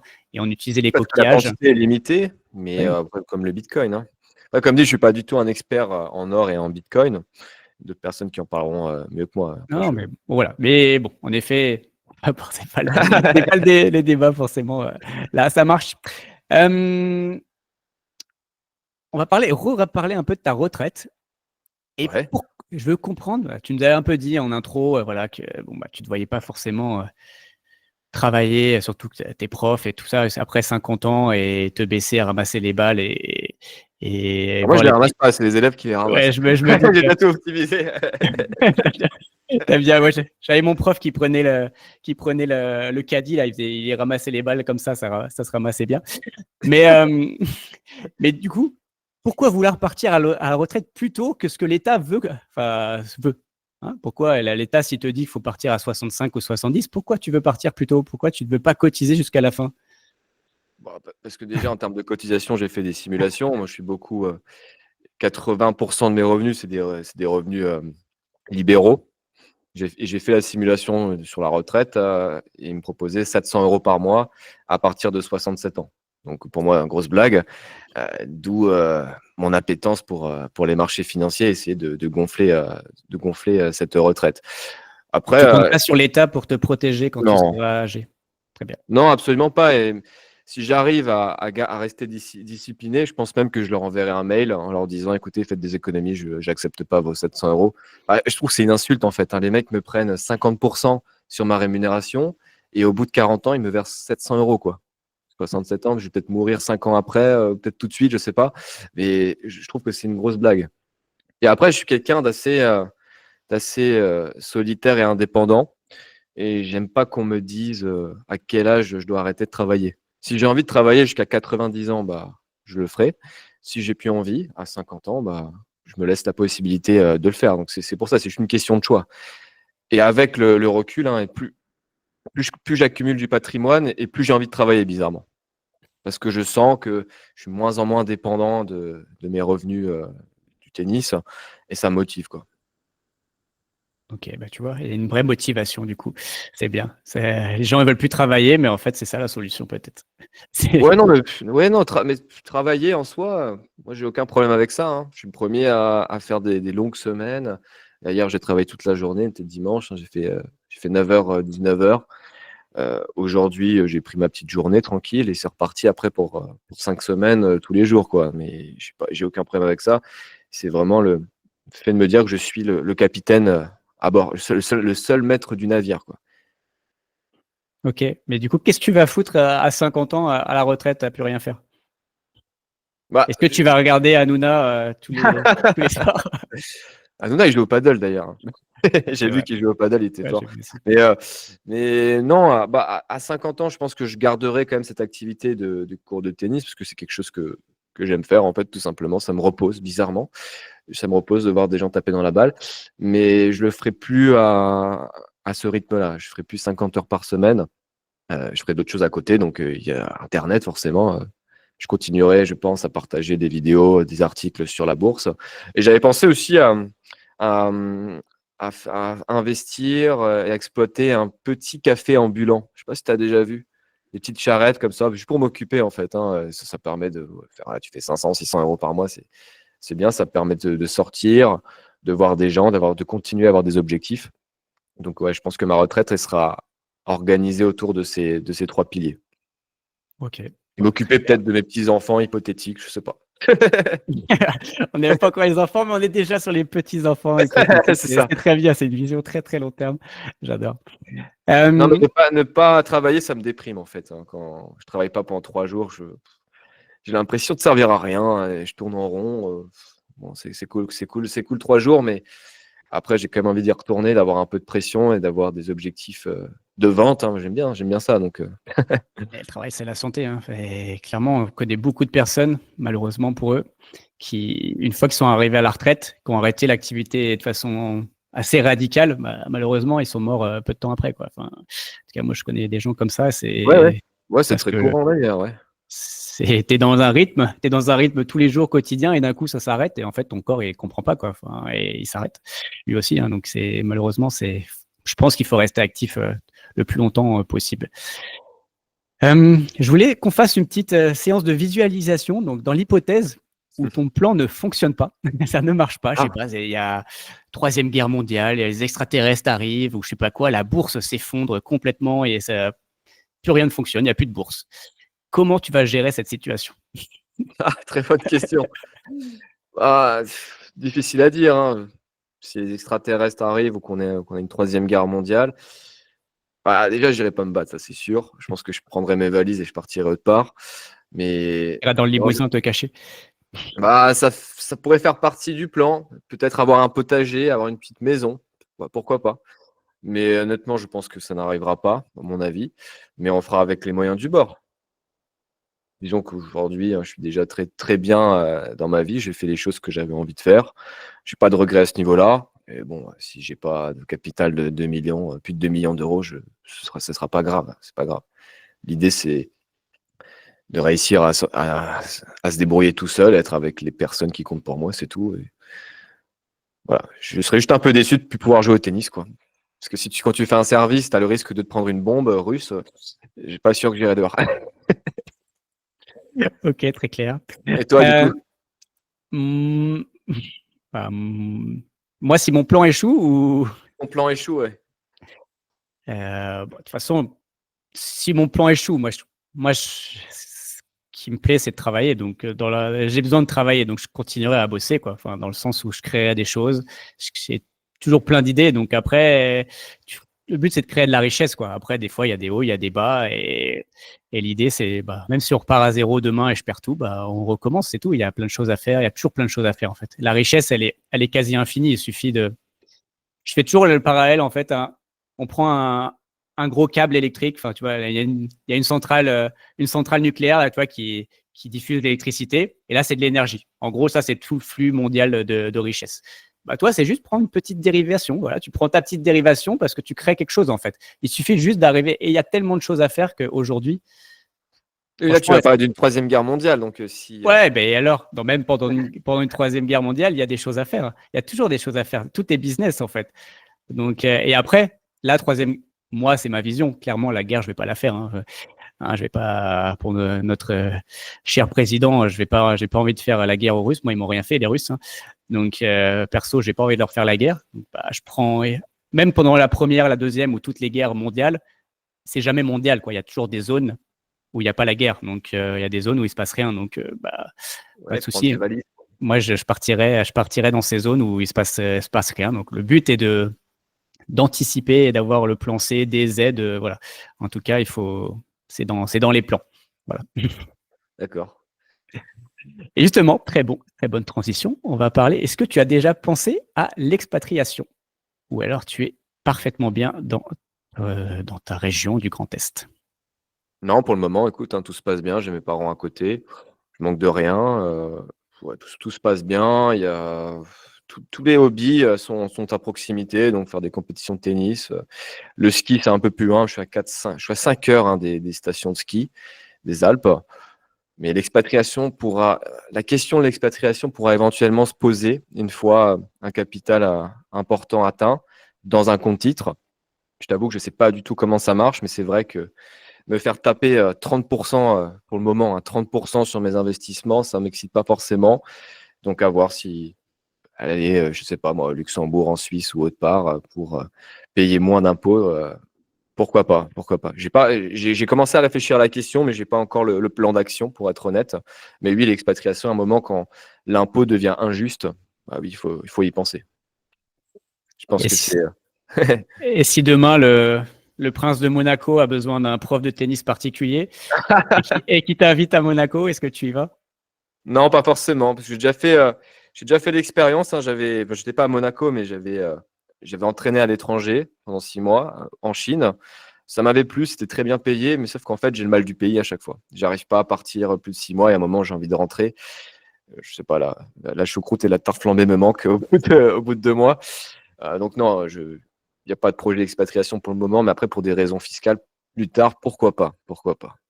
Après, je sais Mais pas du tout proche, comment ça. mais assez proche de la France pour pouvoir revenir souvent. Bon, non, non, pas forcément, parce que c'est soit je suis en France, soit j'y suis pas.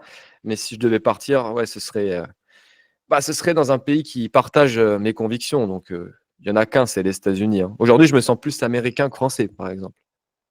Ok. Je te jure. Je Bon, pense après, qu'on a un peu le même état d'esprit, tu vois. Moi, j'aime bien lancer des trucs, échouer, réussir, faire des choses un peu qui sortent de la norme. Là, j'ai écrit un livre, j'ai créé une formation, j'accompagne des personnes.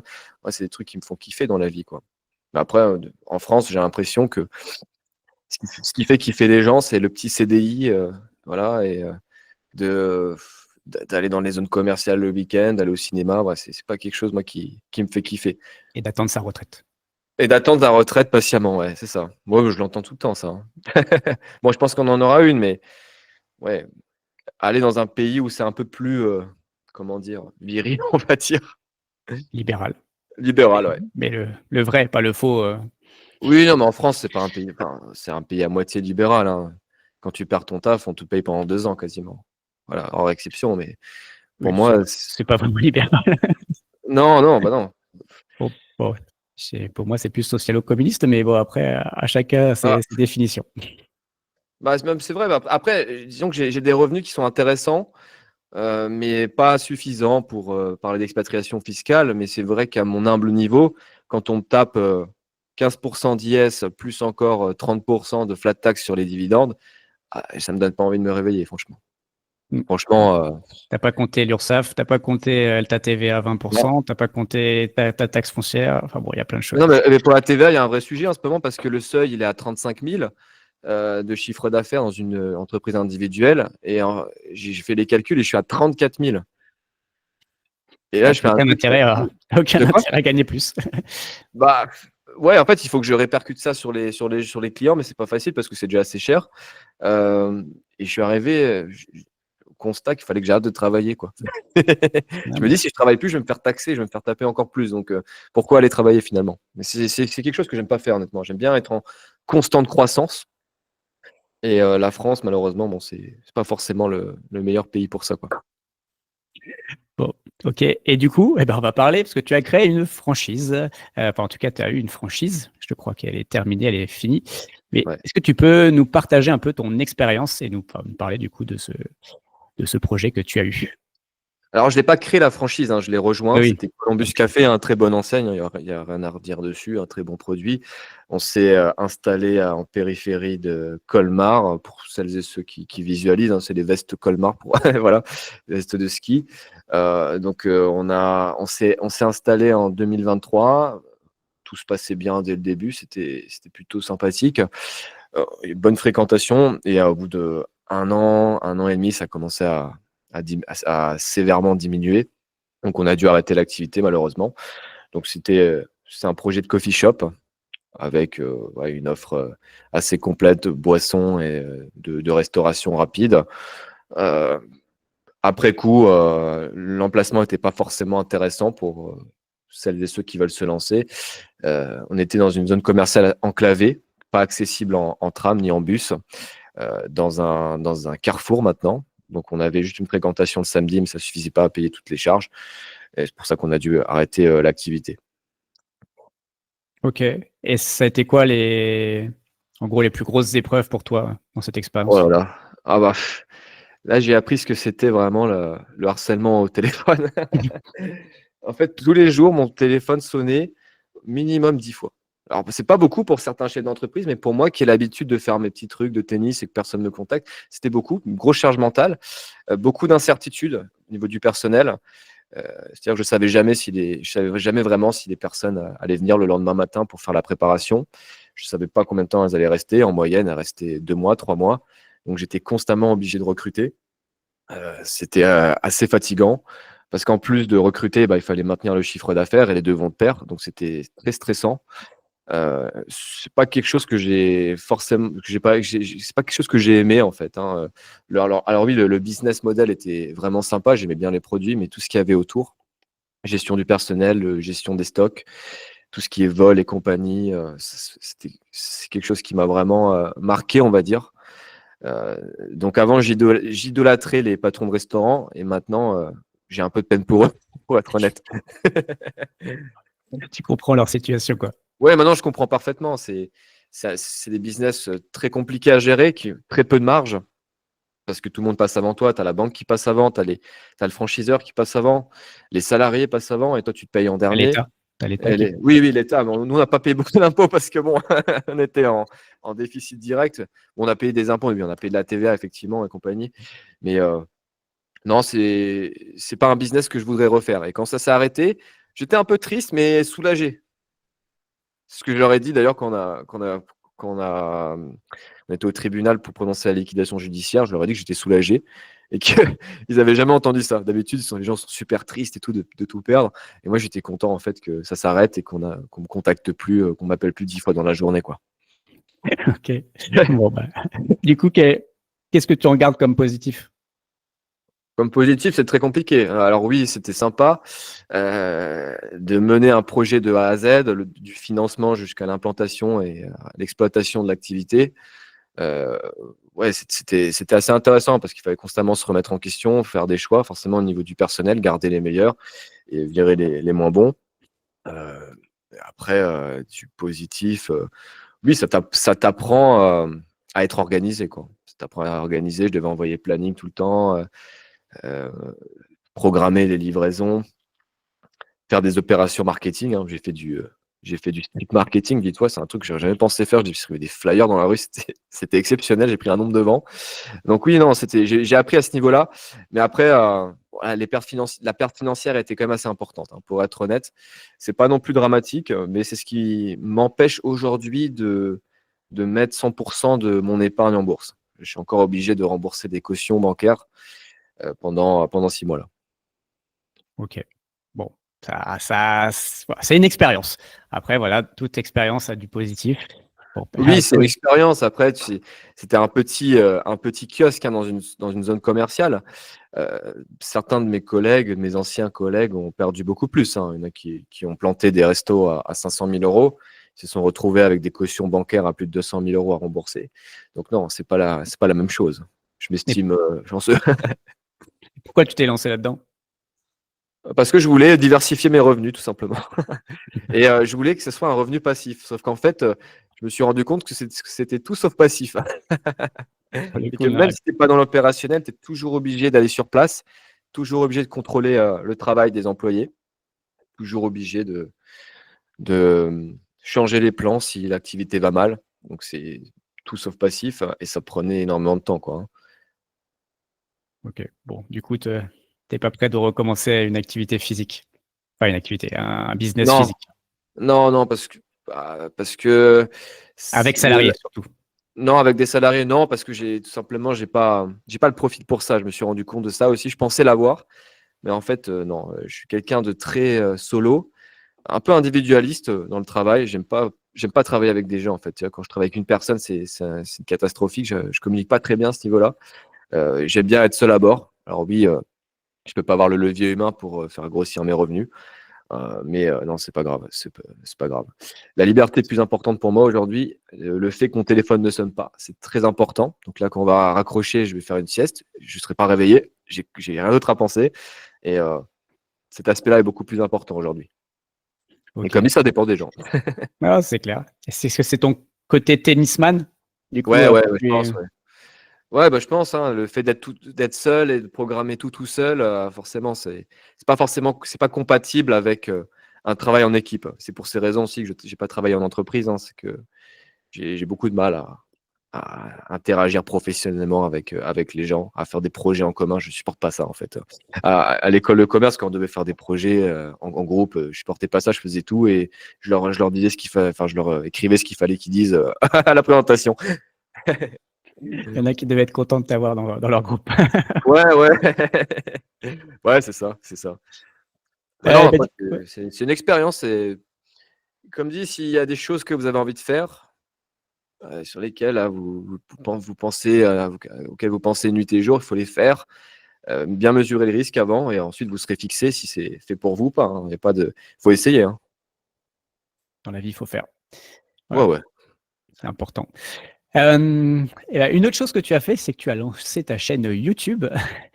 Ouais. Pourquoi tu t'es lancé dans cette aventure aussi? Alors, YouTube, pour moi, c'est un moyen de partager ma passion sur la bourse. C'est quelque chose que je peux pas faire dans la vraie vie parce que tout simplement, il y a personne qui s'intéresse à ça. Malgré qu'il y ait des chaînes maintenant qui aient plus de 100 000 abonnés sur YouTube, je trouve que la connaissance n'est pas encore présente chez la majorité des Français. Donc, vu que je me sentais un peu seul, que je pouvais en parler avec personne, même pas avec ma femme, même pas avec mon père qui est investisseur immobilier, bah, j'ai décidé de partager sur YouTube. J'ai créé ma chaîne en 2020, pendant le Covid. Et ça fait 2020 que je sors de 1 à 2 vidéos par mois, régulièrement, où je partage et ça me fait du bien. Je suis content d'interagir avec les personnes. Donc, j'ai créé aussi un programme d'accompagnement pour les personnes qui souhaitent se lancer, qui veulent obtenir de la performance en bourse et constituer un capital pour partir plutôt à la retraite. Ça s'appelle Bourse Freedom. Et dans un futur plus ou moins proche, je vais aussi faire des séminaires. Voilà. C'est cool ça. Ouais, des petits séminaires. J'ai pas encore la stratégie. Je suis pas très bon en marketing, honnêtement. J'ai un peu de mal à ce niveau-là. Mais il y a plein de choses à faire. Et c'est une activité qui me permet aussi de penser à autre chose que le tennis. OK. Bon, c'est bien le tennis, mais bon, parfois on aime bien changer aussi, un peu, ouais. Faire toujours la même chose, parfois ça peut être lassant, je pense. Ouais, exactement, bah, exactement. Après, le tennis, c'est bien, c'est très bien, mais c'est assez répétitif, hein. Comme métier, à un moment, bon, tu fais le même truc toute la semaine. Ça fait du bien de voir autre chose, de parler à d'autres personnes qui sont pas dans ce milieu. Et ça permet de simplement de tenir sur le long terme, de réussir à allier les deux activités et à pas péter un câble, quoi. Pas finir en burn-out Non, bah, c'est pas le but. inutilement. Sinon tu serais à la retraite plus tôt que prévu et c'est pas le but. Ouais, non, On a dit 50 ans, pas trop tôt non plus. ouais, non, le burn-out, j'ai jamais connu. Je pense que j'ai de la chance, mais non. Tout est fait en fait pour être tranquille au quotidien. Même si des fois il y a des petits problèmes, hein, dans les clubs, hein, tu sais, c'est pas tout rose non plus, hein, il y a des problèmes partout, hein, mais voilà, c'est assez limité, ça me permet de bien dormir la nuit, quoi. Là, par exemple, sur une semaine, hein, je me lève 2 fois dans la semaine, je me lève à 7 heures, c'est tout. Le reste du temps, j'ai pas de réveil. Donc, je m'estime déjà libre aujourd'hui, quoi. C'est le réveil c'est vraiment un symbole un peu du métro boulot dodo et du Ouais. salarié, de base, donc c'est vrai que c'est une bonne image.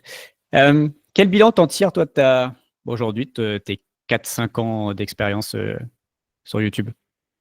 Alors, 4-5 ans, au début, il faut s'accrocher avant d'être visible. C'est pas facile parce qu'on découvre un métier, on sait pas faire de montage, on sait pas faire de vidéo.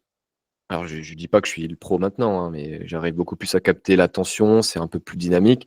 Hem, mais ouais, c'est comparable à la bourse, en fait, hein. C'est aussi lent que la bourse. Alors oui, tu as certaines success stories, des personnes qui explosent à 200 000 abonnés, 300 000 abonnés rapidement. Mais pour la majorité des créateurs, non, c'est une croissance qui est difficile, qu'il faut réussir à tenir en postant régulièrement à son rythme. Et non, franchement, c'est vraiment top. J'ai rencontré beaucoup de personnes, j'ai fait beaucoup d'interviews avec toi aujourd'hui, par exemple, avec d'autres personnes, d'autres thématiques et très enrichissant. Et je pense continuer à long terme dans cette voie-là, surtout que c'est un hobby, même si je gagne ouais, de l'argent avec ça, ça reste un hobby. Donc, je ne me mets pas la pression de sortir une vidéo toutes les semaines. De toute façon, en bourse, ça sert à rien de sortir une vidéo toutes les semaines sur la bourse. Il va rien se passer de nouveau. Mais ce que j'ai pu apercevoir aussi, c'est que les contenus qui plaisent, malheureusement, c'est des contenus peur.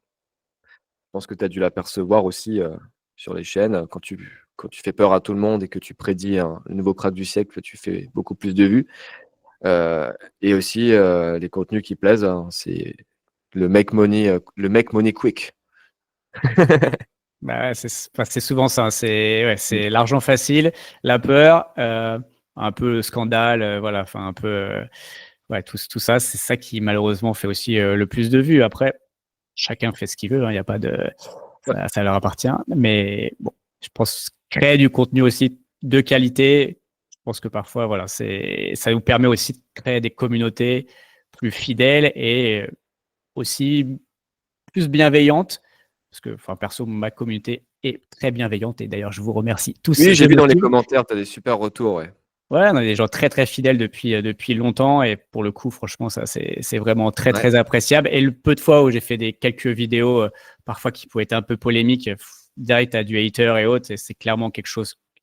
Oui, mais tu attires des gens qui ne sont pas dans ta cible. Toi, tu vas attirer des gens qui sont orientés long terme, qui sont Qui ont disciplinés, qui ont qui un rêvent cerveau, pas. qui réfléchissent.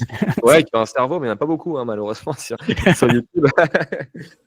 Mais je pense que personnes qui veulent se lancer, qui ont cette idée, il vaut mieux avoir une petite communauté, euh, comme tu disais, fidèle, plutôt que d'avoir une grosse communauté avec tout type de public qui, au final, vont pas vous suivre sur le long terme. C'est plus important de développer une petite communauté, un petit village d'abonnés, quoi. Même si après, ça peut devenir une ville potentiellement.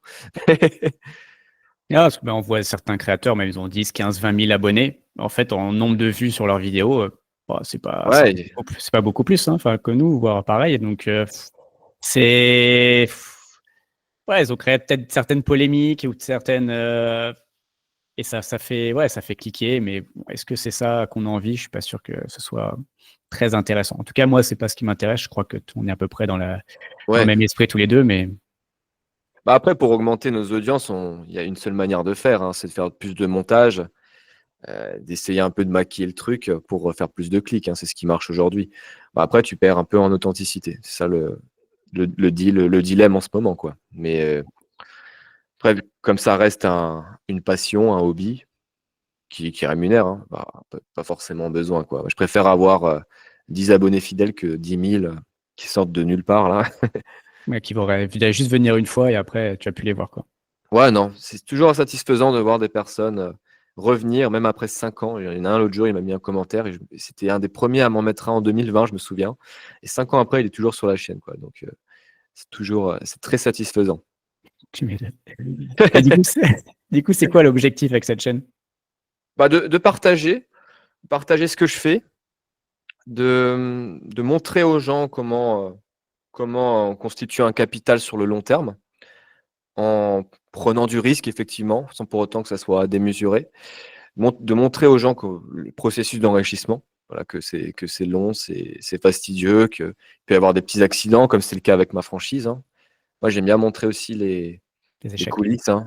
Ouais, montrer les échecs, c'est très important. Mais voilà, et d'élever le niveau financier en France, quoi, qui est dramatique. Mm. Mais toi, ton niveau, c'est quoi là? C'est l'objectif? Enfin, Ah, mon niveau? ouais, Bah, le premier objectif financier, tu veux dire? ça peut être financier, ça peut être bon, un nombre d'abonnés, je pensais pas ça. Ça Non. peut, non, faut c'est ouais, continuer à créer une communauté assez forte. Toi, tu as parlé des séminaires, je pense que bah, forcément, ça aide aussi à fidéliser les gens et développer ce type d'activité. Voilà, ça peut, je sais pas. Quel est ton Oui, non, objectif? c'est percevoir un revenu complémentaire grâce à ça. Donc là, j'y arrive depuis quelques mois. C'est en dents de scie, bien entendu. Donc je perçois des revenus de mon programme Bourse Freedom. C'est un programme clé en main qui permet d'apprendre à investir en bourse à long terme en appliquant la stratégie et la méthode que j'ai énoncée plus tôt dans la vidéo. Donc là, aujourd'hui, le programme il est vendu 450 et 550 avec trois sessions de coaching.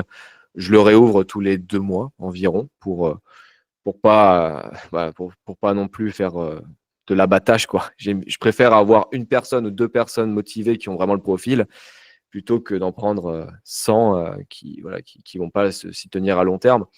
Donc voilà, à ce niveau-là, c'est de faire grandir cette audience payante, on va dire. Et deuxième objectif, c'est de promouvoir mon livre, qui est en fait une transcription de toutes mes pensées à niveau finance sur le papier, donc l'investisseur minimaliste. Et Ouais, derrière, je crois, derrière toi. ouais, c'est ça, je l'ai mis, je l'ai mis derrière avant. Parce qu'il il était bien rangé. Donc comment dire, c'est des produits c'est les deux seuls produits que je vends en fait. Je vois pas comment je peux en faire d'autres, honnêtement. À un moment, une fois qu'on a tout expliqué sur la bourse, on peut pas aller chercher. Je vais pas faire une formation payante sur comment choisir son courtier, tu vois, par exemple. C'est des choses qui me dépassent un peu. Mais voilà, non, c'est comment dire, de mettre ma pierre à l'édifice, apporter ma pierre à l'édifice et d'améliorer le niveau financier des gens, quoi. Rendre riches les gens, ça me fait plaisir. Si on peut déjà aider 1 ou 2 personnes, ça sera déjà assez, incroyable. Ouais, c'est ça, c'est ça. Mmh, Non, bien sûr. du coup, on va parler de ton livre, parce qu'il est là, on le voit. Tu peux nous le montrer. Tu peux nous Ouais, le c'est montrer? l'exemplaire auteur, ça, c'est l'exemplaire auteur. Allez, montre-nous la couverture quand même. Attends, je le prends, je le prends. Vas-y. Hop. Ah, ah mince, j'ai fait tomber ma clé crypto. Merde, je suis démasqué. Non, ouais, attends, là, du coup, c'est ça. Il est disponible sur Amazon, mais là, je pense que ça doit être inversé, à mon avis, non? Non, c'est bon. Non, c'est bon? Ouais, Ouais. c'est Investisseur minimaliste. Du coup, 200 pages. Donc, c'est un livre, on parle effectivement de finances, de bourse, mais j'ai abordé d'autres sujets qui sont liés aux finances, comme le choix du partenaire amoureux, l'alimentation, euh, l'importance d'exercer une activité passionnante. Donc, j'en ai fait 200 pages. C'est le fruit de toutes mes pensées intérieures. Et pour le moment, il y a eu 200 ventes, donc j'en suis très satisfait. Au début, j'avais un peu peur quand je l'ai lancé. Je me suis dit, putain, si je fais 2 ventes, ça va pas aller. Donc non, j'ai fait un peu de promotion et je suis très content des retours. Aujourd'hui, il est noté 4,6 sur 5. Il y a pas mal d'avis sur Amazon. Donc si vous voulez lire un livre Je de mettrai le bourse. lien en dessous, en description, bien sûr, Ah, du super. C'est un livre de bourse, mais décontracté, hein. C'est pas un livre chiant. Je voulais surtout pas faire un livre chiant sur le PER, machin et compagnie. C'est un livre qui est marrant à lire, honnêtement, et on apprend des choses par la même occasion.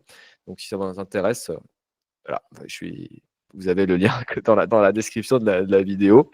Et, euh, et si vous avez des retours à me faire, j'en ai beaucoup sur ce livre. Vous pouvez me les faire par mail. Et j'adore lire les retours. Et comment t'es venue l'idée d'écrire un livre? Bah, en fait, comment dire? J'étais pas satisfait du format vidéo parce que les vidéos, elles se perdent au fil du temps et elles sont pas tangibles. Et moi, j'aime bien les choses tangibles, hein. Comme j'ai pu t'expliquer avant, j'aime bien les choses que je peux toucher, quoi. Donc, c'est de là que m'est venue l'idée, transcrire tout ce que j'ai publié sur YouTube et toutes mes pensées pour faire un guide, comment dire, un guide d'éducation financière, un guide d'investissement fun, accessible à tout le monde, quoi. Et à OK. moindre coût surtout. Oui, ce qui est très abordable. Pareil, Oui, il est encore une très fois, abordable. allez voir, cliquez sur le lien et allez voir après sur Amazon. C'est pas du tout financé, il y a rien, je touche rien de ça, mais sincèrement, voilà, encore une fois, c'est important et en effet, il a des très bonnes notes sur Amazon. Donc, il y a rien de plus vrai aussi, finalement aussi, que les retours de ceux qui ont vraiment lu le livre. Donc ça, c'est Ouais. important. Bah, les Euh, retours m'importent beaucoup plus que les royalties que je touche, hein. Bon, certains mois, c'est très intéressant, les royalties, on va pas se mentir, hein. Mais les retours, je trouve ça exceptionnel. Des personnes qui me disent, putain, si j'avais eu ce livre 15 ans auparavant, j'aurais pas été dans la même situation, mais je suis content de l'avoir eu aujourd'hui, je peux démarrer tout de suite. Et il y a des trucs dans le livre qui sont assez basiques, hein, comme créer un budget. Il y a une personne qui m'a dit, j'ai jamais pensé à le faire, je savais pas où allait mon argent. Et grâce à ton livre, hein, je me suis créé un tableur Excel et maintenant je sais exactement où va mon argent, combien j'épargne, combien est-ce que je peux investir également sur les trucs que j'ai mis dans le livre. Donc non, je suis très content. Ça t'a pris combien de temps à écrire le livre? Oh ah, c'était difficile parce que j'ai jamais été très très bon en rédaction. En français, par exemple, j'ai eu 6 au bac.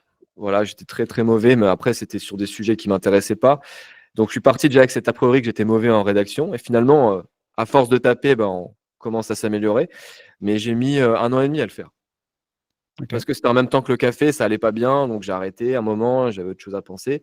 Et j'ai repris quand ça s'est arrêté, je l'ai finalisé, quoi. Ok. Est-ce que tu as l'intention d'en écrire un autre dans le futur ou...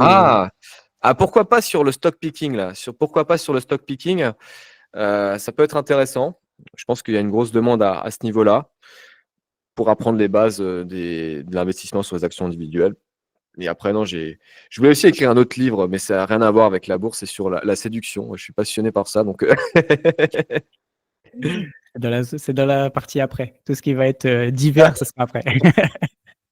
ouais, après la séduction, bon, il y a des gens qui vendent des formations là-dessus, mais je trouve que c'est inutile. Hein, faut pratiquer, hein, c'est tout. C'est comme tout. Hein. La bourse, faut faire ses propres erreurs. Au bout d'un moment, il faut tester, il faut faire Ouais, soi-même. Hein. Il faut se sortir les doigts et voilà, faut y aller. Quoi. Il n'y a pas, ouais, y a c'est pas, ça. y a pas de secret. Ok, Non, mais en tout ouais. cas, c'est un livre, il faut pas l'écrire pour gagner plein de fric. Hein. Ça, c'est très important. C'est pour partager une vision, pour partager des idées, pour aider aussi une communauté. Et si on arrive à le faire, bah, le résultat financier arrive. Mais il ne faut pas le faire juste pour faire du fric. Ça arrivait à beaucoup de gens de vouloir écrire un livre. On m'avait dit ça quand j'avais dit que je lançais un livre. On m'a dit, ouais, tu lances ton livre pour gagner plein de fric comme tes confrères. Je dis non, moi, je veux juste partager, apporter de la valeur, c'est tout. Et le résultat financier est là, donc à mon humble niveau. Donc c'est très bien. Ok, très clair. Bah, bravo en tout cas, peut-être lancé Merci. dans cette aventure. Toi aussi, tu vas écrire un livre? C'est pas prévu. Franchement, pour l'instant, c'est pas, c'est pas prévu du tout. On verra. Peut-être plus tard, quand je serai vraiment à la retraite, pour m'occuper pendant Ah oui, ma retraite. C'est bientôt pour moi. ouais, c'est Ouais, bientôt, dans 5 ans, non? dans 5 ans normalement. On verra. Hmm. On verra les objectifs, comment ça évolue. Ok, et ben on va parler un peu de sujets divers. Alors, honnêtement, voilà, au global, on a fini sur la partie plus investissement. Mais je voulais qu'on parle de sujets divers qui m'intéressent aussi. Parler un peu de tennis et un peu, comme tu as dit, gonze, si tu veux, comme tu dis dans tes Tu l'as vidéos. sorti d'où ça? Ah oui, J'ai tu l'as vu. sorti de la vidéo là. Ouais, je Ah l'ai vu dans oui. une vidéo Ah, qui le parle des bilan, ouais. gonzes. Comment tu choisis une bonne gonze qui correspond à tes objectifs? Bon, de toute façon, je pense qu'il y a 80% de l'audience qui regarde plus maintenant, donc je vais pouvoir le dire. Non, mais j'ai une vision assez patriarcale de la question, dans le sens où premier critère, forcément, bah, qu'elle soit jolie. Deuxième critère, voilà, qu'elle cuisine bien, parce que moi, je déteste faire ça. Troisième critère, qu'elle soit sympa, tout simplement. Qu'elle me prenne pas la tête et qu'elle me demande pas où je vais le soir, où je vais là, parce que je fais rien de spécial en règle générale. Je fais juste mes petits trucs du quotidien. Et qu'elle Pas soit, qu'elle te voilà. demande des sacs Louis Vuitton. Ah ouais, qu'elle soit pas dépensière, effectivement. Mais ça, c'est les critères que j'ai mis dans le livre. Hein. Je suis un fou furieux. Critères financiers, effectivement, pas une dépensière. Et forcément, le critère, le critère qu'on connaît tous. Hein. Je vois pas de quoi tu parles. Ouais, à un moment, ouais. C'est comme l'entraînement au tennis. Tu peux pas être trop bon et bien dans ta peau si tu fais une partie toutes les 3 semaines, quoi. Donc, il faut une Vache. certaine récurrence au niveau de cette activité sportive avec la compagne, quoi. C'est important hein, pour C'est avoir important, une ouais. certaine compatibilité. C'est très, très important. Ouais, mais c'est ça. Ouais, mais le choix du partenaire de vie est, je dirais même plus important que le choix des ETF. Il y en a plein. Ils me demandent c'est quoi le meilleur ETF, mais je dis choisis déjà la bonne gonzesse et après viens me parler d'ETF parce que avoir une compagne insupportable qui dépense tout l'argent du foyer, c'est pas possible, quoi. Non, mais franchement, c'est assez rare d'évoquer ce sujet-là, mais c'est pour ça que je trouvais ça hyper intéressant. Mais en effet, je trouve que c'est juste primordial. Tu vois, tout à l'heure, je disais que moi, mais même rien que dans mon métier, tu vois, c'est planifié. J'ai besoin de ce métier-là parce que je veux avoir tel objectif et je veux arriver à ça. Mais même, en fait, ta compagne, enfin, chacun pense comme il veut, hein, et peut-être qu'il y a le coup de foudre ou j'en sais rien. Enfin, si vous croyez à tout ça, très bien, chacun fait ce qu'il veut. Mais je pense que c'est quelque chose qui doit être aussi programmé. Enfin, moi, je suis dans cet Oui. esprit-là aussi de c'est quelque chose de programmé. En effet, il faut avoir des critères. Bon, voilà, enfin, qu'on acquiert avec de l'expérience. Hein, c'est pas la première qu'on rencontre à 16 ans parce qu'on a tous les hormones qui se réveillent. Ah oui, non, mais à Mais 16 ans, avec les gonzesses avec qui j'étais à 16 ans, crois-moi, elles cochent plus un critère maintenant. Hein. ouais, non, mais je connais des gens qui sont ensemble depuis l'âge de 16 ans et jusqu'à 30, 35 ans. Et voilà, bon, il y en a Et beaucoup après, ça se sépare parce qui se que séparent.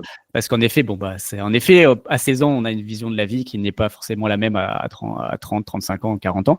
Donc, non, je pense qu'il faut, voilà, il faut avoir testé aussi des choses, fait ses propres expériences. En tout cas, c'est ce que je dirais aussi à mes enfants. Et encore ouais, une fois, vous savoir où on veut aller, quoi, avoir ses propres objectifs de vie. Et il faut que bah, son partenaire de vie en tout cas, permettent ça. Parce que si, en effet, votre objectif, c'est de voyager, de vivre à l'international, c'est d'avoir des revenus passifs et de pouvoir donc investir pas mal. Mais en effet, comme tu l'as dit, elle, son but, c'est d'aller au resto tous les soirs, Ouais. prendre les Uber Eats et tout le temps être en week-end à droite, à gauche et acheter des sacs de luxe. Va falloir gagner beaucoup, beaucoup, beaucoup d'argent pour pouvoir combiner Ouais, ouais, mais les deux choix. Donc, voilà, je la pense liberté que financière, tu peux oublier, hein, à ce niveau-là. ouais, ou alors faut vraiment être. Mais tu connais même des gens qui gagnent très très bien leur vie, ils gagnent des 5 chiffres par mois, mais en fait ils s'en sortent pas parce que ils sont divorcés par exemple, donc ils doivent payer des pensions alimentaires de Ouais. ouf à leur ex-femme qui fout rien de sa vie. Voilà, ils galèrent parce que en fait, alors qu'ils gagnent plus de 10 000 balles, quoi. Enfin, c'est incroyable. Et parce qu'ils n'ont pas fait non plus les bons choix là-dedans. Donc, Bah, ils ont été très bons au niveau professionnel parce que pour atteindre ce niveau de rémunération, c'est quand même assez compliqué. Tout le monde n'y arrive pas, hein. Je ne sais pas si j'y arriverai un jour, hein, aux 5 chiffres que tu mentionnes. Mais ouais, on oublie en fait d'imposer la même exigence au niveau du choix du partenaire de vie. Un exemple, tu as un mec qui peut être au bord de Total, il prend des décisions hyper importantes toute la journée, et par contre, quand il rentre le soir, le mec se fait matraquer par sa gonzesse, quoi. ouais, non, Justement parce mais qu'il n'a pas fait cette due diligence. ouais, Jeff Bezos, hein, il s'est fait voler la moitié de sa fortune par sa meuf. Hein, donc, Ouais. bon, Ouais, c'est ça. Il faut être un couteau suisse, hein, c'est ce que j'explique dans le livre, être un couteau suisse. Et je pense que toi, tu as très bien réussi à le faire. non, j'ai en tout cas, voilà, ma femme correspond à tous les critères que je me suis donné et ça me permet en tout cas de vivre aujourd'hui la vie que j'ai envie. Alors après, j'ai que 40 ans, hein, on verra ce que la Ah vie oui, me réserve. Mais, euh, mais bon, je pense que c'est vraiment un critère très important et souvent délaissé dans l'investissement. Clairement, je pense que ça fait partie de l'investissement, le ça fait partenaire. partie, ouais. Non, non, mais Bah c'est oui, parce primordial. que tu sélectionnes une action, tu regardes le chiffre d'affaires, le machin, le résultat, tu as ta liste de critères. C'est la même chose pour le partenaire, quoi. Après, il faut avoir votre liste de critères, hein. Ce que j'ai énoncé, ça correspond pas à tout le monde, hein. Il y a des hommes qui adorent cuisiner, ouais, qui adorent faire tout ce qui est tâches ménagères. Il y a pas de problème à ce niveau-là. Tu vois, c'est juste avoir ses propres critères, en parler dès le début. Moi, je l'ai dit, hein. Je dis, moi, ça m'intéresse pas de faire la cuisine tous les soirs. Ça m'intéresse absolument pas. D'ailleurs, là, je crois que ça doit faire 6 mois que j'ai pas allumé la plaque de gaz, quoi. Je sais même plus comment on fait pour te dire. C'est bien, c'est qu'elle fait. Elle remplit en tout cas le rôle Ouais. que Après, je l'emmène au restaurant, bien entendu, hein. C'est pas unilatéral, mais voilà, il y a aussi une contrepartie, hein. non, et Donc, puis elle aussi, si elle est dans la même mentalité que toi, elle avait ses critères et tu sais que tu remplis les critères que elle s'était donné. ouais, Encore ouais, une fois, ouais, tout à fait. c'est dans un couple, c'est dans les deux sens, hein, donc ça doit être égalitaire aussi là-dessus, ça doit être dans les deux sens. Toi, tu attendais certaines demandes, certaines envies, et elle également. Donc, c'est que tu dois aussi les cocher. Voilà. Donc, si c'est gagnant-gagnant, au bout d'un moment, C'est c'est comme ça. ça qu'un couple fonctionne. Hein. Mais après, il faut garder le rythme, hein. C'est ce que j'explique à chaque fois. C'est que je fais toujours la comparaison avec l'ETF. Je lui dis, mais tu sais que dans un ETF, si une boîte sous-performe et qu'elle fait n'importe quoi, elle est sortie, hein. C'est la même chose, là. S'il y a un critère qui est délaissé trop longtemps, attention, il va y avoir un rééquilibrage bientôt, là. Donc, attention, il va y avoir des warnings, il va y avoir des sociétés qui vont commencer à grappiller Ouais, autour. Ils vont dire, oh, attention, là, il ne respecte plus son trimestre et tout. Attention, attention. ouais, ouais, mais après, enfin, j'en parle pas trop dans la vie en règle générale parce que c'est assez délicat, hein. Quand j'explique ce genre de choses, on me dit, mais t'es un fou furieux, toi. T'es un fou. Je dis, ouais, écoute, hein, j'ai des objectifs, il faut les atteindre, et c'est comme ça. Voilà. Il faut être clair, Faut faut être pas. clair là-dessus. Et parlons de tennis, parce que ouais, j'ai fait du tennis pendant très longtemps. Ça fait très longtemps que j'ai arrêté. Malheureusement, vivant Paris, proche de Paris, j'ai essayé de reprendre un moment, mais c'est trop complexe. J'y arrive C'est pas. super cher aussi à Paris. Ouais, franchement, c'est très cher. La compète et autres. Franchement, le week-end, j'arrivais plus à suivre, donc j'arrivais pas. J'ai arrêté. Mais du coup, tu as commencé à quel âge le tennis? À 5 ans. À 5 ans. Avec mes parents qui étaient très bien classés. Ma mère, pour ceux qui connaissent, hein, elle était 15-1. Et mon père, il était 15-2. Et du coup, j'ai appris avec eux. Et après, de fil en aiguille, j'ai bien accroché. Ils m'ont emmené partout, sur plein de tournois. Et voilà. Après, j'ai rejoint le Pôle Espoir de Strasbourg. J'étais presque aussi admis au Pôle France.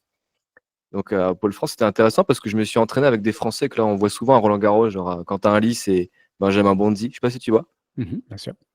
J'ai joué contre Quentin Lys, j'ai déjà pris un set une fois, mais il était malade. Donc ouais, non, c'est un sport que je fais depuis mes 5 ans. Je pense être très bon dedans sans pour autant être excellent. Je ne suis pas à la télé non plus. Mais ouais, non, ça m'a permis d'être rigoureux. Pas tout le temps non plus, mais d'être rigoureux. Parce que quand on fait du tennis à haut niveau, bah, il faut surveiller son alimentation, il faut surveiller son sommeil, dormir le temps qu'il faut. Donc moi, c'est 9 heures. Donc tous les jours, j'essaie de dormir 9 heures. Il faut avoir de la rigueur, il faut s'entraîner beaucoup, beaucoup, énormément. Donc non, c'est un apprentissage de la vie. Je pense pas que j'aurais été la même personne si j'avais pas pratiqué ce sport. Et puis ça sert dans les investissements. Enfin, finalement, cette rigueur, cette Ah oui. continuité en fait sur tant d'années, parce que ça fait quoi, plus de 20 ans que tu fais du tennis du coup. Voilà, Ouais. cette longévité va te servir clairement sur aussi finalement ta stratégie et bourse. Ouais, c'est ça, c'est la rigueur parce qu'il y en a beaucoup qui arrêtent, surtout vers 13-14 ans quand les hormones commencent à travailler. Mais moi, j'ai jamais arrêté, hein. En fait, tous les ans, je me dis, peu importe tes résultats, je fais 15 tournois. Peu importe. Voilà. Donc là, j'ai bien commencé. Cette année, j'étais à 17 victoires d'affilée. Et là, les derniers temps, là, j'ai pas été très bon. Je perds 2 matchs, 7-6 au troisième set. Ça m'a mis un peu dedans. Et quand ça arrive, je suis limite en dépression, quoi. Ah, c'est mental, hein, le tennis, c'est très mental, c'est toi et toi, enfin, c'est toi et ton cerveau, c'est toi et toi-même, quoi. Donc c'est vraiment, le tennis, c'est ça, tu peux pas t'appuyer sur d'autres, quoi. Enfin, comme un sport co, le foot ou le Ah basket non, ou non. autre, c'est toi, quoi. Ah non, C'est si toi et tu ton rates mental. ton match, c'est toi l'unique problème, hein. C'est pas le terrain, c'est pas les balles, c'est pas l'adversaire qui triche, c'est toi qui es mauvais à ce jour-là. Mm. Et ouais, il faut faire attention. Et c'est exactement le même raisonnement que j'ai eu quand j'ai fait mon stock picking à 2 balles sur les actions françaises. J'ai regardé ma performance, j'ai vu que sur 5 ans, j'étais à 30% de moins que le S&P 500. Je me suis dit, ben, c'est toi le seul responsable, c'est pas Macron, c'est toi qui as mal choisi, tu n'es pas assez renseigné. Ben voilà, il faut corriger maintenant. C'est pas ta raquette, c'est pas, non.